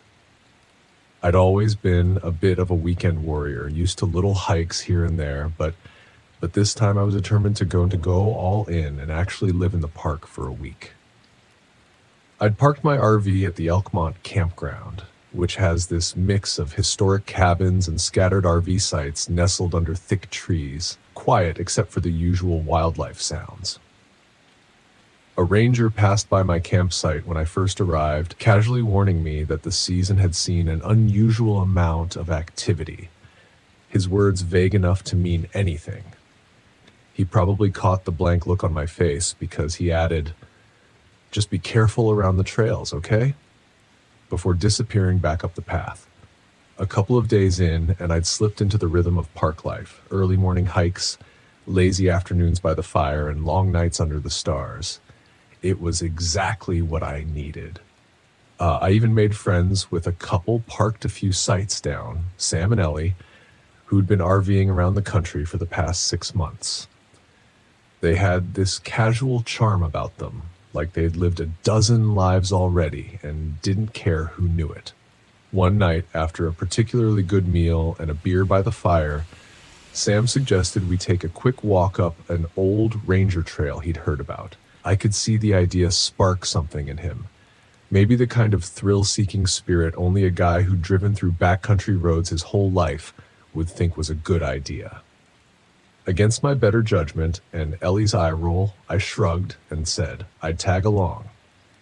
We grabbed a flashlight, leaving Ellie behind, who muttered something about wanting to stay back with her book. Sam and I headed up the path, dimly lit by my flashlight and the weak light of his phone. The ranger trail was overgrown with thick underbrush on either side, the air heavy with that distinct smell of damp wood and soil. The silence felt weighty, but I pushed the thought aside, blaming the unease on city boy jitters. As we hiked up, the forest closed in, tree trunks looming like silent giants, their tangled branches forming odd, shadowy shapes in the weak glow. Every so often, Sam would make a half-hearted joke to lighten the mood, something about how he could already imagine Ellie reading his eulogy if we got lost. I'd laugh, but it was strained.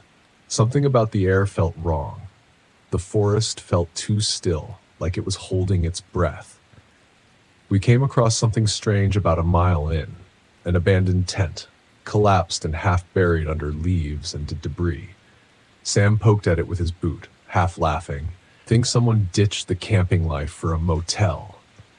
Probably just some hiker who got spooked by a bear, I said, glancing around. But even as I said it, I felt an itch in the back of my mind, like something was off. Why would anyone leave a tent, half collapsed and scattered? We kept moving, pushing deeper into the trail. After a while, Sam stopped suddenly, shining his phone on something half hidden by a pile of branches. It looked like a backpack, weathered and dirty, with a name tag. Adams, written in marker on one of the straps. Odd place to lose a bag, Sam said, frowning. He squatted down, flipping open the top pocket. Maps, a first aid kit, basic stuff. Looks like it's been here a while. We heard the crack of a branch behind us, sharp and loud in the quiet night. I turned, scanning with my flashlight, catching nothing but empty woods and shadows. My nerves were starting to get the better of me. I chuckled nervously, saying, "Guess the park ranger was right about all the activity." But there was no laugh from Sam this time. "Hey man," he said, slowly rising to his feet, his face tight with concern. "Let's get back to camp." I didn't argue. We started back down the trail at a quicker pace, both of us keenly aware of every rustle, every snap from the dark trees around us. The flashlight beam darted from side to side as we hurried, trying to find some sense of normalcy in the oppressive quiet. Then we heard footsteps, heavy, unhurried, matching our pace as if they were right on top of us but somehow still hidden. I muttered, "Is that a bear?" "No bear walks like that, man," Sam replied, his voice shaking. Another crack, this time much closer, made us freeze in place. I swung the flashlight wildly, catching a flash of someone standing among the trees. He was barely visible, dressed in a dark coat, his face obscured by a hood pulled low. He didn't move, just stood there, watching us in silence. "Let's go. Let's go," Sam whispered, yanking on my sleeve. We stumbled down the trail, adrenaline surging. I dared to glance back, and he was still there, barely lit by my flashlight's dying beam, standing perfectly still like he was carved out of the forest itself. As we neared the trailhead, the man's footsteps started again, heavy and rhythmic, closer than before. Sam was already ahead, but I stopped when I heard something different. A second set of footsteps, quick and light, like someone running. They were coming from my left, off the path. My flashlight flickered just as I caught sight of a girl darting through the trees, her face pale and streaked with dirt. She was whispering, desperate and quiet. "Help me. Please." The words sent chills through me. I started toward her, calling, "Hey! Hey! Hold on!" But she looked past me, her expression frozen in pure terror, and bolted. The heavy footsteps returned, the pounding behind me. I didn't look back. I sprinted, catching up to Sam, and we burst out onto the campground, gasping for breath. Ellie was waiting, her face tight with worry. "What the hell happened? You two look like you saw a ghost." "Not a ghost," Sam muttered, his voice strained. "Just someone." Before I could explain further, we heard the faint crunch of leaves from the trail's edge. The man in the coat stepped out, standing just beyond the campground lights, his head tilted like he was considering us. He didn't speak, didn't gesture, just stared, unblinking. "Hey!" Sam yelled, brandishing the flashlight like a weapon. "You need to leave." The man didn't react. He just turned and walked back up the trail, disappearing into the trees. I let out a breath I didn't realize I was holding. The rest of the night passed uneasily. I hardly slept, my mind racing through every possible explanation, each more disturbing than the last. Morning finally came and we packed up, determined to put miles between us and that place. As we left, we passed the ranger at the entrance. I mentioned what we'd seen, hoping for some logical explanation. He listened, then sighed. "You're not the first to report strange sightings up there," he said, his face grim. "There have been disappearances, hikers going missing without a trace. Officially, we say it's wildlife, or accidents." He trailed off, his eyes darkening. "But," I wanted to ask, but I already knew I wouldn't get an answer that would help me sleep any better. As we drove away, I couldn't shake the image of that girl's terrified face, her desperate whispers still echoing in my ears. You get used to the rhythm of the road after a while.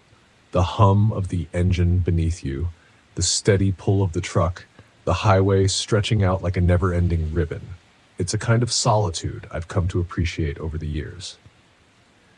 I'm Ben Grady, though most folks call me Bear on account of my size, and I've been behind the wheel for a long time. Trucking's simple. You pick up a load, drop it off, and keep moving. That's what I liked about it. But this job was different from the start. I'd picked up the trailer in Chicago. The client was a slick, suited guy, one of those corporate types. Barely even looked at me as he handed over the papers.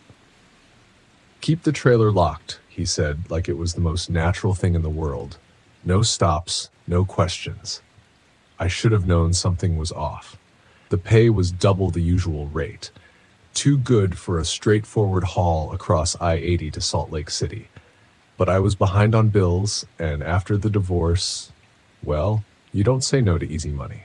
Now, somewhere between Kearney and North Platte, Nebraska, in the dead of night, that easy money was starting to feel like blood money. The road was empty, save for the occasional distant glow of farmhouses, but otherwise it was just me, my rig, and miles of flat highway, nothing but darkness ahead and behind. My truck's headlights cut through the night, illuminating the white lines on the road, but something about the blackness beyond felt heavier than usual, like it was waiting. I tried not to think too hard about it, just keep driving, get to Salt Lake, drop the load, and forget about it. Simple. But then the first strange thing happened. The truck's temperature gauge started going haywire, flipping between cold and hot so fast I thought it was broken. First, the cab was freezing. Then it was sweltering, all within minutes. I pulled over onto the shoulder, popped the hood, and checked the engine. Everything looked fine. I chalked it up to a glitch in the electronics. These rigs are built to last, but every now and then something acts up. Satisfied I wasn't about to fry the engine, I climbed back in. But as I settled into the driver's seat, I heard a soft thump from the trailer. I froze, my hand halfway to the ignition. It was faint, but there was no mistaking it. Something had moved in the back. I forced myself to breathe slowly. It's nothing, probably just the cargo shifting. Hell, I didn't even know what was in there. But heavy loads can settle like that. Still, a knot twisted in my gut. It was too quiet, too deliberate. For a second, I thought about checking the trailer, but the client's voice echoed in my mind. "Keep it locked, no stops, no questions." Fine. I wasn't going to ask any questions, and I sure as hell wasn't going to break the lock. I fired up the engine and got back on the road, but the tension lingered. The temperature gauge flickered again. I adjusted the air vents, trying to ignore the unease creeping up my spine. A few miles down the highway, the radio crackled to life. I nearly jumped out of my seat. "Ben," a voice whispered through the static. I stared at the CB, my heart hammering in my chest. I hadn't heard another trucker's voice all night. The road was dead empty. The voice on the radio, though, it wasn't a trucker. It was my voice. I grabbed the mic, my knuckles white around it. "Who the hell is this?"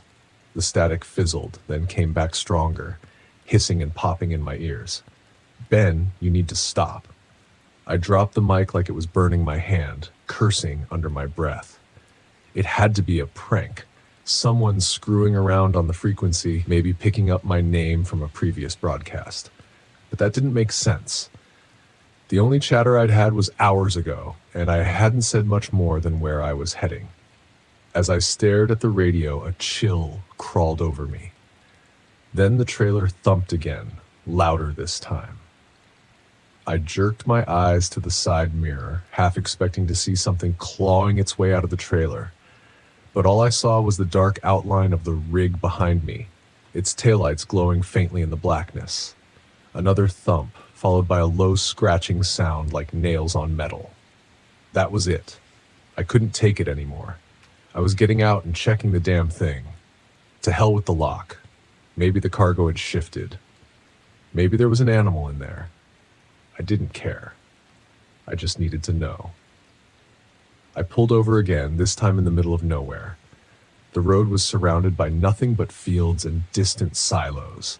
I climbed out of the cab, the cold night air biting at my skin, and grabbed the key from my pocket. As I approached the back of the trailer, the scratching grew louder, more frantic. Whatever was in there, it was alive. I unlocked the heavy padlock, my heart pounding in my ears, and swung open the doors. The smell hit me first. Not the musty smell of old cargo, but something far worse. A stench of decay, like something rotten in the dark. My stomach churned, but I lifted my flashlight and pointed it inside. For a moment, I thought the trailer was empty, but then I saw it. At the far end of the trailer, hunched in the shadows, was a figure. It was humanoid but twisted, like its body had been mangled and warped. Its limbs were too long, its skin pale and slick, almost translucent. The thing was huddled against the wall, its back to me, but I could hear it breathing, shallow and rapid. "What the hell?" I whispered, stepping back, the beam of my flashlight shaking. The thing turned its face, if you could call it that. It was a mess of raw red flesh, eyes sunken deep into its skull, staring at me with a mix of hunger and desperation. Its mouth opened in a wet, gaping maw, and I heard a low, guttural hiss escape its throat. I stumbled backward, nearly dropping the flashlight. My body screamed at me to run, to get the hell out of there, but my feet were frozen to the spot. The creature moved, its elongated limbs unfolding as it dragged itself toward me. Each step was punctuated by the sickening sound of its flesh scraping against the metal floor. I didn't think. I just slammed the trailer door shut and fumbled with the lock. My fingers trembled so hard I could barely get it secured. The thing inside let out a shriek. A sound so unnatural, so piercing. It felt like it was burrowing into my skull. I stumbled back to the cab, my legs shaking beneath me, and jumped inside, slamming the door shut behind me. For a moment, I just sat there, my breath coming in ragged gasps. What the hell had I just seen? What had they put in my truck? I knew I couldn't stay parked on the side of the road, not with whatever that thing was still inside. I had to move, get away from here. But I also knew I couldn't drive that thing to Salt Lake. No way. Whatever was in the back of my trailer, it wasn't going to make it to its destination. I grabbed the CB mic again, my hand shaking. "This is Ben Grady." I hesitated, glancing in the side mirror, half expecting to see the creature clawing its way out. "I need help. There's something in my trailer." Static. Then, through the crackling noise, I heard it again. "Ben, you need to stop." My voice, clearer this time, like it was coming from right beside me. I slammed the mic down, shifting into gear and pulling back onto the road. I didn't know where I was going anymore. Just away. Away from that thing, away from whatever nightmare I'd gotten myself into. As I sped down the highway, the temperature gauge flickered again, this time dropping into the red. The cab grew colder. My breath was visible in the air, and I could hear the trailer groaning behind me. The thing inside was still moving, still scratching, trying to get out. The radio crackled one last time. "Ben, it's too late." I glanced at the dashboard. Every light was blinking. The engine sputtered as the temperature dropped even lower. I could feel the rig slowing, like the weight of the trailer was dragging it down, like whatever was inside was getting heavier by the second. And then the truck stopped dead in the middle of the highway. The engine cut out. The lights flickered before plunging me into complete darkness. I didn't move. I didn't breathe. The only sound was the soft, steady scratching from the trailer behind me. The door handle rattled. Something pressed against the cab from the outside, its weight heavy enough to rock the truck. I didn't turn. I didn't want to see what was trying to get in, but I knew it wouldn't be long before the door opened. That's the last I remember. When they found me the next morning, the rig was empty. No sign of the trailer, no sign of the cargo. Just me, sitting in the cab, frozen stiff, my breath still fogging in the cold morning air. I never asked what happened to the trailer. Some things are better left locked away. The road into the Adirondacks was long, winding, and empty, just how I liked it. After a few hours of driving, I pulled the RV off the narrow trail and into a small clearing by the lake. The pines stretched high and thick around me, their dark green needles blending into the overcast sky. This was exactly what I needed. Complete isolation. No people, no noise, just the quiet of the forest and the sound of my own thoughts. I parked the RV, turned off the engine, and stepped outside. The air was cool, crisp, with the faint smell of pine and damp earth. The only sound was the occasional rustling of leaves in the breeze and the distant ripple of water. Perfect. This place would give me the quiet I craved, a chance to think without the distractions of civilian life. Ever since leaving the military, I'd been chasing peace, and this felt like it could be the spot where I'd finally find it. I grabbed my gear and went about setting up camp. It didn't take long. I'd done this enough times to know the routine: gather firewood, get a small fire going, and make sure the RV was ready for a night out in the wilderness. As I made my way through the trees, something caught my eye. On one of the nearby trunks, there was a strange marking, a crude carving of a figure, long and thin, etched into the bark. I frowned, running my fingers over it. Just a kid's prank, I figured, probably a bored hiker from weeks ago. But as I moved through the forest gathering wood, I found more of them. Carved figures on the trees, all tall and slender, stretching higher than any human could reach. It was strange, but I wasn't here to think about strange things. I was here to forget. By the time the sun set, the fire was crackling softly, casting flickering light across the clearing. I settled in next to the warmth, staring out at the darkening forest. There was a peace in the solitude, something comforting about being alone with the sounds of the wilderness. But as the night wore on, I started to notice something. The forest was too quiet. No rustling leaves, no night animals scurrying about, just silence. And then, just beyond the edge of the firelight, I heard it. A soft, rustling sound, like something moving through the underbrush. I sat up, scanning the darkness with my flashlight. Nothing.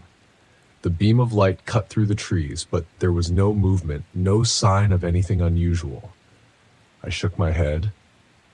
"You're just on edge," I muttered to myself, trying to dismiss the tension building in my chest. The wilderness could play tricks on you if you let it. I knew that better than most. I was here to clear my head, not to let it run wild. But then I saw it. At the edge of my vision, just for a split second, something moved, tall, thin, just beyond the trees. I jumped to my feet, gripping the flashlight tighter, and aimed the beam toward where I'd seen the figure. But there was nothing, only the dark outline of the pines swaying slightly in the wind.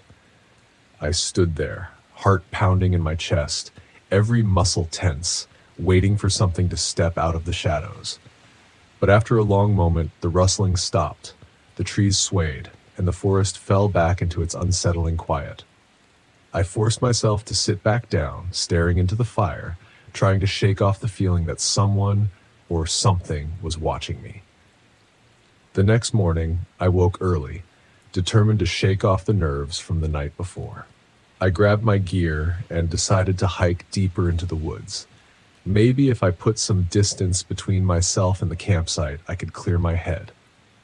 The trail was faint, barely more than a thin path winding through the trees. As I walked, I found more of the carvings on the trees, each one stranger than the last. They were everywhere, slender, elongated figures with no faces, all staring outward, all watching. The forest felt darker here, the canopy thick enough that the sunlight barely broke through. About an hour in, I reached a ridge overlooking the valley. The view was stunning. Endless trees stretching out below, the mountains rising in the distance. I was about to pull out my camera when I heard footsteps behind me.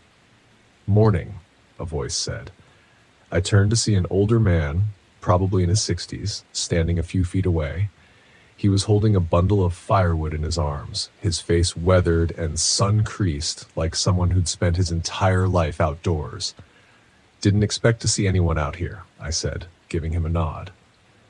"Not many people come this deep into the forest," the man replied, his voice low and rough. He looked me up and down, then glanced toward the valley. "You camping nearby?" Yeah, just over by the lake, trying to get some quiet. He gave me a long look, his expression unreadable. You should be careful. This part of the Adirondack, it's different. Different how? I asked, raising an eyebrow. He glanced around, his eyes flicking nervously toward the trees. There's something in these woods. People call it the Watcher. It stays deep in the forest, watching from the shadows. You see it once, and you'll start seeing it everywhere. I laughed, shaking my head. Local ghost stories. The man didn't smile. It's not a story. It's real. People who see the Watcher, they don't come back the same. He took a step closer. I'm telling you this because you look like you've seen things. You know when something's not right, and something's not right here. I met his gaze, feeling that familiar knot of unease tightening in my gut. What do you mean? You'll know when it's close. You'll hear it first, and then you'll feel it, he turned, starting back down the trail. Just don't stay too long. I watched him go, his words echoing in my mind. Part of me wanted to laugh it off as superstition, but the way he'd looked at me, like he'd seen the same thing I had last night, made it hard to dismiss. That evening, back at camp, the unease was worse. The forest felt like it was closing in, the trees towering higher than I remembered, the shadows deeper, darker. The wind had picked up, making the fire flicker and sputter, but it didn't drown out the sounds. The rustling came back, louder this time, and with it something else. Footsteps, slow, deliberate, circling the campsite. I grabbed my flashlight, shining it into the darkness, but the beam barely seemed to penetrate the trees. The footsteps stopped as soon as the light hit them, but when I moved the beam, they started again. I stood, turning in a slow circle, the flashlight in one hand and my knife in the other. My pulse was pounding, adrenaline kicking in. Every instinct I had screamed that something was wrong, that I wasn't alone out here. But no matter how hard I looked, I couldn't see anything. And then, just beyond the firelight, I saw it. A figure, tall and impossibly thin, standing between the trees. Its body was almost skeletal, its limbs too long, its head bent slightly as if it were watching me from above. Its eyes, or where its eyes should have been, were hollow, dark pits that stared right at me. My blood ran cold. I took a step back, my breath catching in my throat. The figure didn't move. It just stood there, watching, its presence pressing down on me like a weight. "Who are you?" I called out, my voice shaking despite myself. The figure didn't respond. It stayed still, silent, its form almost blending into the shadows. I raised my knife, backing toward the RV. The figure remained at the edge of the light, watching, waiting. I reached the door, yanked it open, and stumbled inside, slamming it shut behind me. For hours I sat by the window, knife in hand, waiting for the figure to move, but it never did. It just stood there, barely visible in the darkness, its hollow eyes fixed on the RV. At dawn, the figure was gone, but the carvings had multiplied, dozens of them surrounding the campsite. The same tall, thin figures etched into the trees like a silent army. I didn't waste time. I packed up everything, threw it into the RV, and started the engine. As I drove away, the carvings seemed to watch me, following me down the narrow trail, their hollow eyes staring. I didn't stop until I was miles away from the adder, the forest shrinking in the rearview mirror. But even as the trees thinned and the road stretched out in front of me, I couldn't shake the feeling that the Watcher was still out there, somewhere in those woods. It was still watching, and maybe it always would be. Camping out in the middle of North Dakota's Cheyenne National Grassland, I'd been working too many hours at my job back in Fargo and wanted a couple of days off the grid. Just me, my RV, and endless prairies stretching out as far as the eye could see. I wasn't looking for anything fancy, just open skies, the occasional deer, and a solid excuse to keep my phone on airplane mode. My wife, Abby, wasn't thrilled about it. "People do weird things in the middle of nowhere," she said when I left. I laughed it off, saying something about how the grassland was basically a prairie Disneyland with Buffalo instead of Mickey Mouse. She wasn't amused, but I promised to be safe and stay near the established camping sites. So there I was, setting up in a secluded spot a good half-mile from the nearest camper. The evening had that eerie kind of silence you only get in wide-open spaces. No trees for the wind to rustle through, no buzzing streetlights. It was a different world altogether, and I loved it. After a couple of beers, I got my folding chair positioned just right for sunset, a slight breeze keeping the bugs away. About an hour later, I noticed another camper, a rusty old van pulling into the clearing across from mine. Its windows were tinted so dark I couldn't see inside, but I thought nothing of it at first until the guy driving it stepped out. He was huge, maybe 6.5 feet tall, with a build that looked more like he was designed in a factory than born. He wore a red plaid shirt frayed around the collar and jeans that looked like they'd been through a dozen bar fights. The first thing that caught my eye, though, was a scar that ran from his jawline to the side of his mouth, twisting his lip into a permanent, lopsided grin. It wasn't the kind of thing you saw on your average happy camper, that was for sure. I tried not to stare, but then he caught my eye and waved with an odd, almost forced enthusiasm. I waved back, though maybe a little too casually, like I wasn't sure if I was acknowledging a fellow camper or someone who wanted to stab me. Then he yelled out, "Hey there, buddy. Nice place you picked." His voice was gravelly, loud enough to carry even across the clearing. I offered a polite nod, not wanting to invite more conversation. Something about him made my skin crawl, though I couldn't put my finger on it. For the next hour or so, I kept my eyes on him out of the corner of my eye. He seemed busy pulling out various pieces of equipment from his van. Oddly enough, they didn't look like typical camping gear. There was a large metal trunk, a couple of heavy chains, and bizarrely, what looked like a shovel. Who brings a shovel to a weekend getaway? If he was burying a body, he was sure going about it in broad daylight. I tried to brush it off. This was North Dakota. Everyone's got their quirks. But then, around dusk, he disappeared into the tall grass on the other side of the clearing, leaving his van behind. I thought maybe he was off to use the bathroom or something, though he was gone long enough that I wondered if he'd just wandered off. I went back inside my RV to grab a snack, trying to distract myself. A couple of hours later, as night finally took over the clearing, I heard a strange clanging sound outside. I peeked through the small window near the door.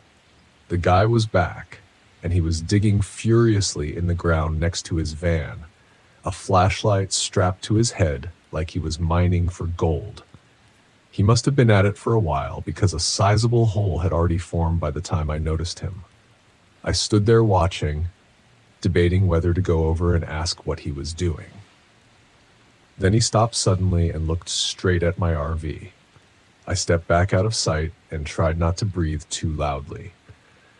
After a few seconds, I heard his footsteps crunching on the gravel path that led toward my sight. My heart started pounding. I had left the door unlocked, and suddenly that felt like a mistake. Just as I was about to flip the lock, he knocked on the door, sharp and loud. "Hey, neighbor," he called out, his voice low now like he was sharing a secret. "Got a little situation over here. Mind helping out?" Every alarm bell in my head was going off. I'm not sure why I even considered opening the door. Maybe I thought he genuinely needed help, or maybe I just didn't want to seem like a coward. But when I cracked the door open a couple of inches, I realized just how wrong I was. His face was barely inches from mine, that scar twisting into something almost grotesque up close. "What are you doing out here all alone?" he asked, his tone casual, but his eyes sizing me up. "Nice RV you got here. Lots of room inside, huh?" My mind was spinning for an answer. Yeah, just getting away for a bit. You know how it is." He grunted like that was funny somehow. "Look, I've got some, stuff I need to bury. Just some old junk, but I could use an extra set of hands." His fingers flexed around the handle of his shovel, the metal end of it catching the light from my RV's porch lamp. "I'd love to help," I lied, "but I'm actually in the middle of something. Maybe another time." He tilted his head, studying me with that twisted smile. "Ah, you're one of those guys, huh? The mind my own business type." I nodded, hoping to end the conversation, but he didn't budge. The man stared at me for a beat too long before shrugging and heading back toward his van, but something told me he'd be back. I locked the door, grabbed my phone, and realized with horror that I didn't have a signal. There was no calling for help. Not here. I started looking around for something I could use as a weapon. A tire iron, a hammer, anything. For the next few hours, I sat in the dark, every nerve on high alert. My mind kept going back to Abby's words. People do weird things in the middle of nowhere. She had no idea how right she was. Just when I thought he'd left me alone, I heard it, heavy footsteps circling my RV slowly, deliberately. He was taking his time, letting me know he was still around, that he hadn't forgotten about me. Then, as suddenly as it began, the footsteps stopped. I strained my ears, waiting for another sound, but all I could hear was my own heartbeat. Then a loud bang on the side of the RV. Then another, closer to the door. He was hitting it, testing it, looking for a weak spot. Desperation kicked in. I started thinking about my options. Running would mean leaving the RV behind, probably getting lost in the grassland, which was about as good as signing my own death certificate. But staying put wasn't much better. Finally, as I grabbed a kitchen knife, the door handle started rattling. I stood just behind it, knife at the ready. Then, with a sharp kick, he forced the door open, and there he was, grinning that twisted grin. Without a word, he lunged forward to tie, but I managed to duck to the side and stab his arm, which only seemed to make him angrier. He swung the shovel, catching me across the shoulder, sending me sprawling onto the floor. "Little rat," he muttered, advancing on me, his voice cold. He raised the shovel again, but I kicked up, catching him in the gut just hard enough to make him double over. I scrambled up, adrenaline taking over, and slashed at him again, managing to cut a deep line down his arm. Blood started to pool on the floor, and he looked at it, almost surprised. For a second, he seemed to waver, like he hadn't expected me to fight back. But he recovered fast, reaching down and trying to drag me out of the RV by the leg. Kicking and scrambling, I managed to get a hold of the door frame and swung the knife again, this time slicing his hand. He let go with a curse, and I seized the chance to slam the door shut. I locked it and jammed the chair under the handle, but I knew that wouldn't hold him forever. Through the small window, I saw him staggering back to his van, clutching his bleeding arm. I thought he was finally giving up, but he only paused to grab something, a can of gasoline. Before I could process it, he began pouring it around my RV, a sick grin plastered on his face. I didn't wait to see what happened next. I grabbed my keys, jumped into the driver's seat, and gunned it, knocking him aside as I sped out of the clearing. I didn't look back until I was miles down the road, parked at a gas station, trying to catch my breath. That night, I called the cops, told them everything, but they found nothing when they checked the clearing. The man had vanished, taking his creepy van and his shovel with him. In the following weeks, I did some digging. Turns out there had been disappearances in the Cheyenne National Grassland over the years. People gone without a trace, bodies never found.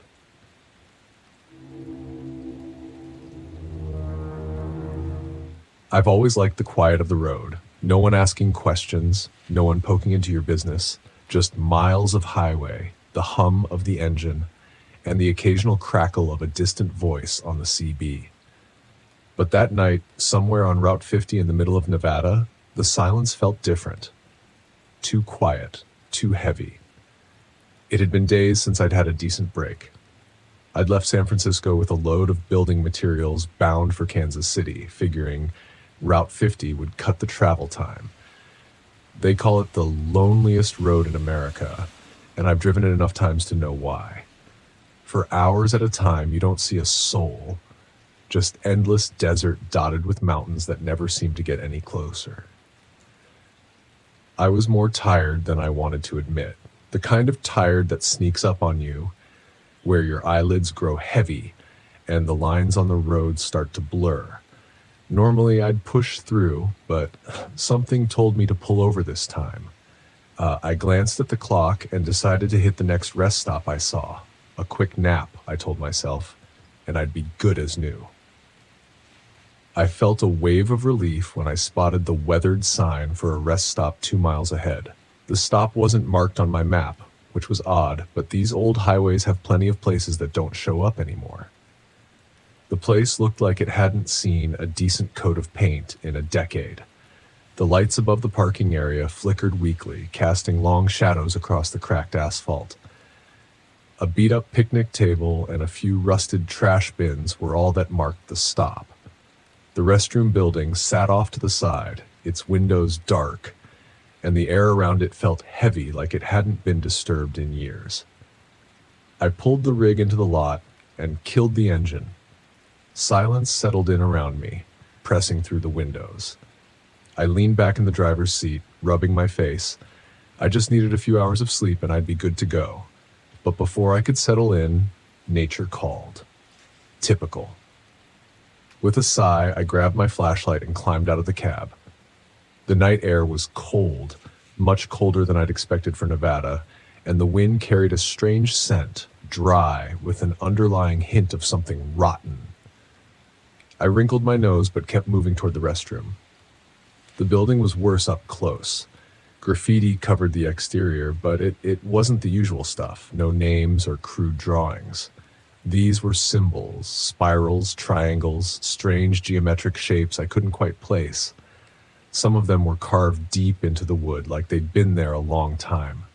I pushed the door open and the smell hit me harder inside, stronger than before. I flicked the light on, but the bulb overhead just buzzed and flickered weakly. I turned on my flashlight and swept it across the room. The place was empty, as I expected, but the walls were covered in more of those symbols, dozens of them, carved into the tiles drawn on the mirrors. I did my business quickly, trying to ignore the feeling that those symbols were watching me, and made my way back out to the parking lot. That's when I saw the first figure. It was standing just beyond the reach of the flickering lights, a man in a heavy coat, his back to me, staring out into the desert. For a second, I considered calling out to him, but something about the way he stood there, so still, so quiet, made my gut twist.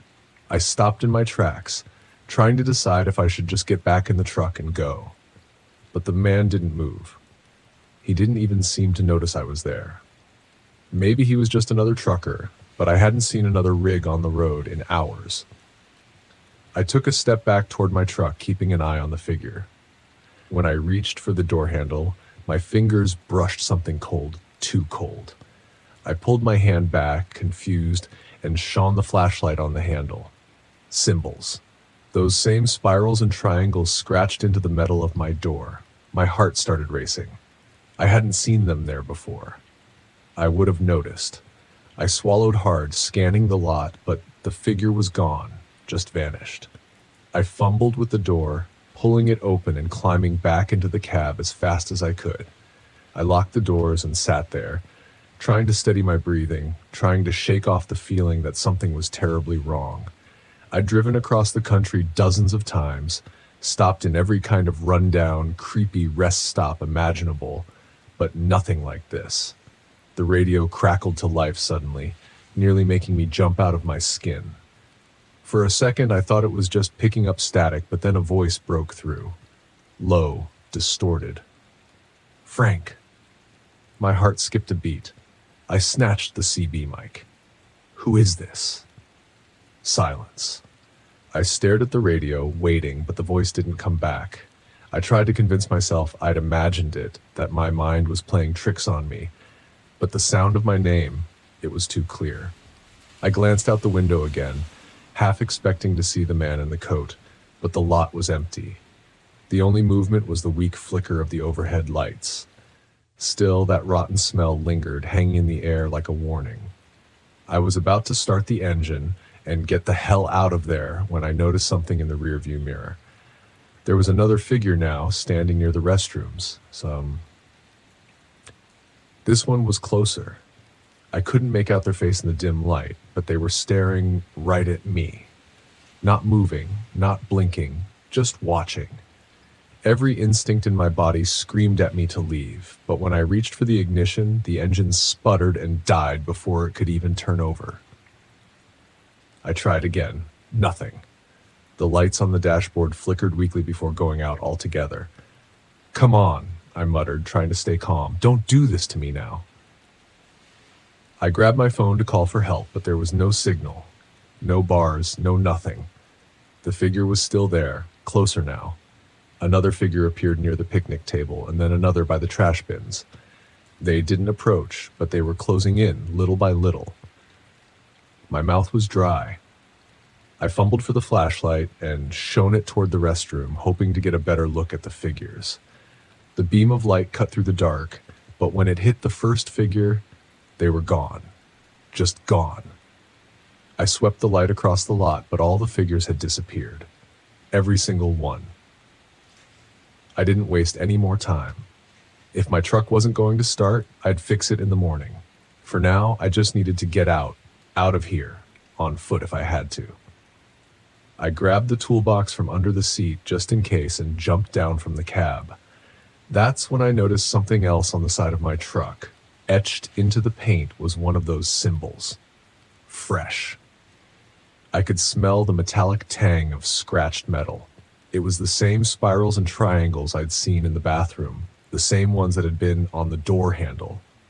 The smell hit me again, stronger now. I turned, shining the flashlight toward the restroom, and that's when I saw it. The symbols were glowing. A faint, sickly light pulsed from the walls of the building, the carvings and scratches now alive with some kind of energy. The ground beneath my feet vibrated, a low hum building in my chest. I stumbled back toward the truck, my flashlight shaking in my grip, but the lights in the building grew brighter, casting long, flickering shadows across the lot. And then I heard the voice again. Frank. I whipped around, scanning the empty lot, but there was no one there. No figures, no man in the coat. Just the voice, coming from nowhere and everywhere at once. Frank, you need to stay. I felt a cold sweat break out across my forehead. My pulse pounded in my ears, but I kept moving, trying to get back into the cab. But the symbols, they were on my truck now, glowing with the same eerie light. The handle felt like ice under my fingers. The wind picked up, howling across the lot, carrying whispers with it. Low, urgent voices layered on top of each other, impossible to understand, but they felt old, ancient. I was frozen in place, trapped between the truck and whatever the hell was happening in that restroom. The lights, the symbols, the voices. I didn't know what to make of any of it, but I knew I had to leave now. The truck groaned as I climbed back into the cab, and I turned the key one last time, praying it would start. The engine sputtered, coughed, and finally roared to life. Without another thought, I slammed the truck into gear and floored it out of the lot, the tires skidding on the cracked asphalt. The rest stop disappeared in the rearview mirror, the glowing lights and symbols fading into the distance. As I drove down the highway, my hands trembling on the wheel, I couldn't shake the feeling that I hadn't escaped. The silence of the road was back, but it wasn't the same. The weight of those symbols, the voice, it lingered. And I knew deep down that whatever was tied to that rest stop wasn't finished with me. I don't stop on Route 50 anymore, not after that night. Some places are better left in the past.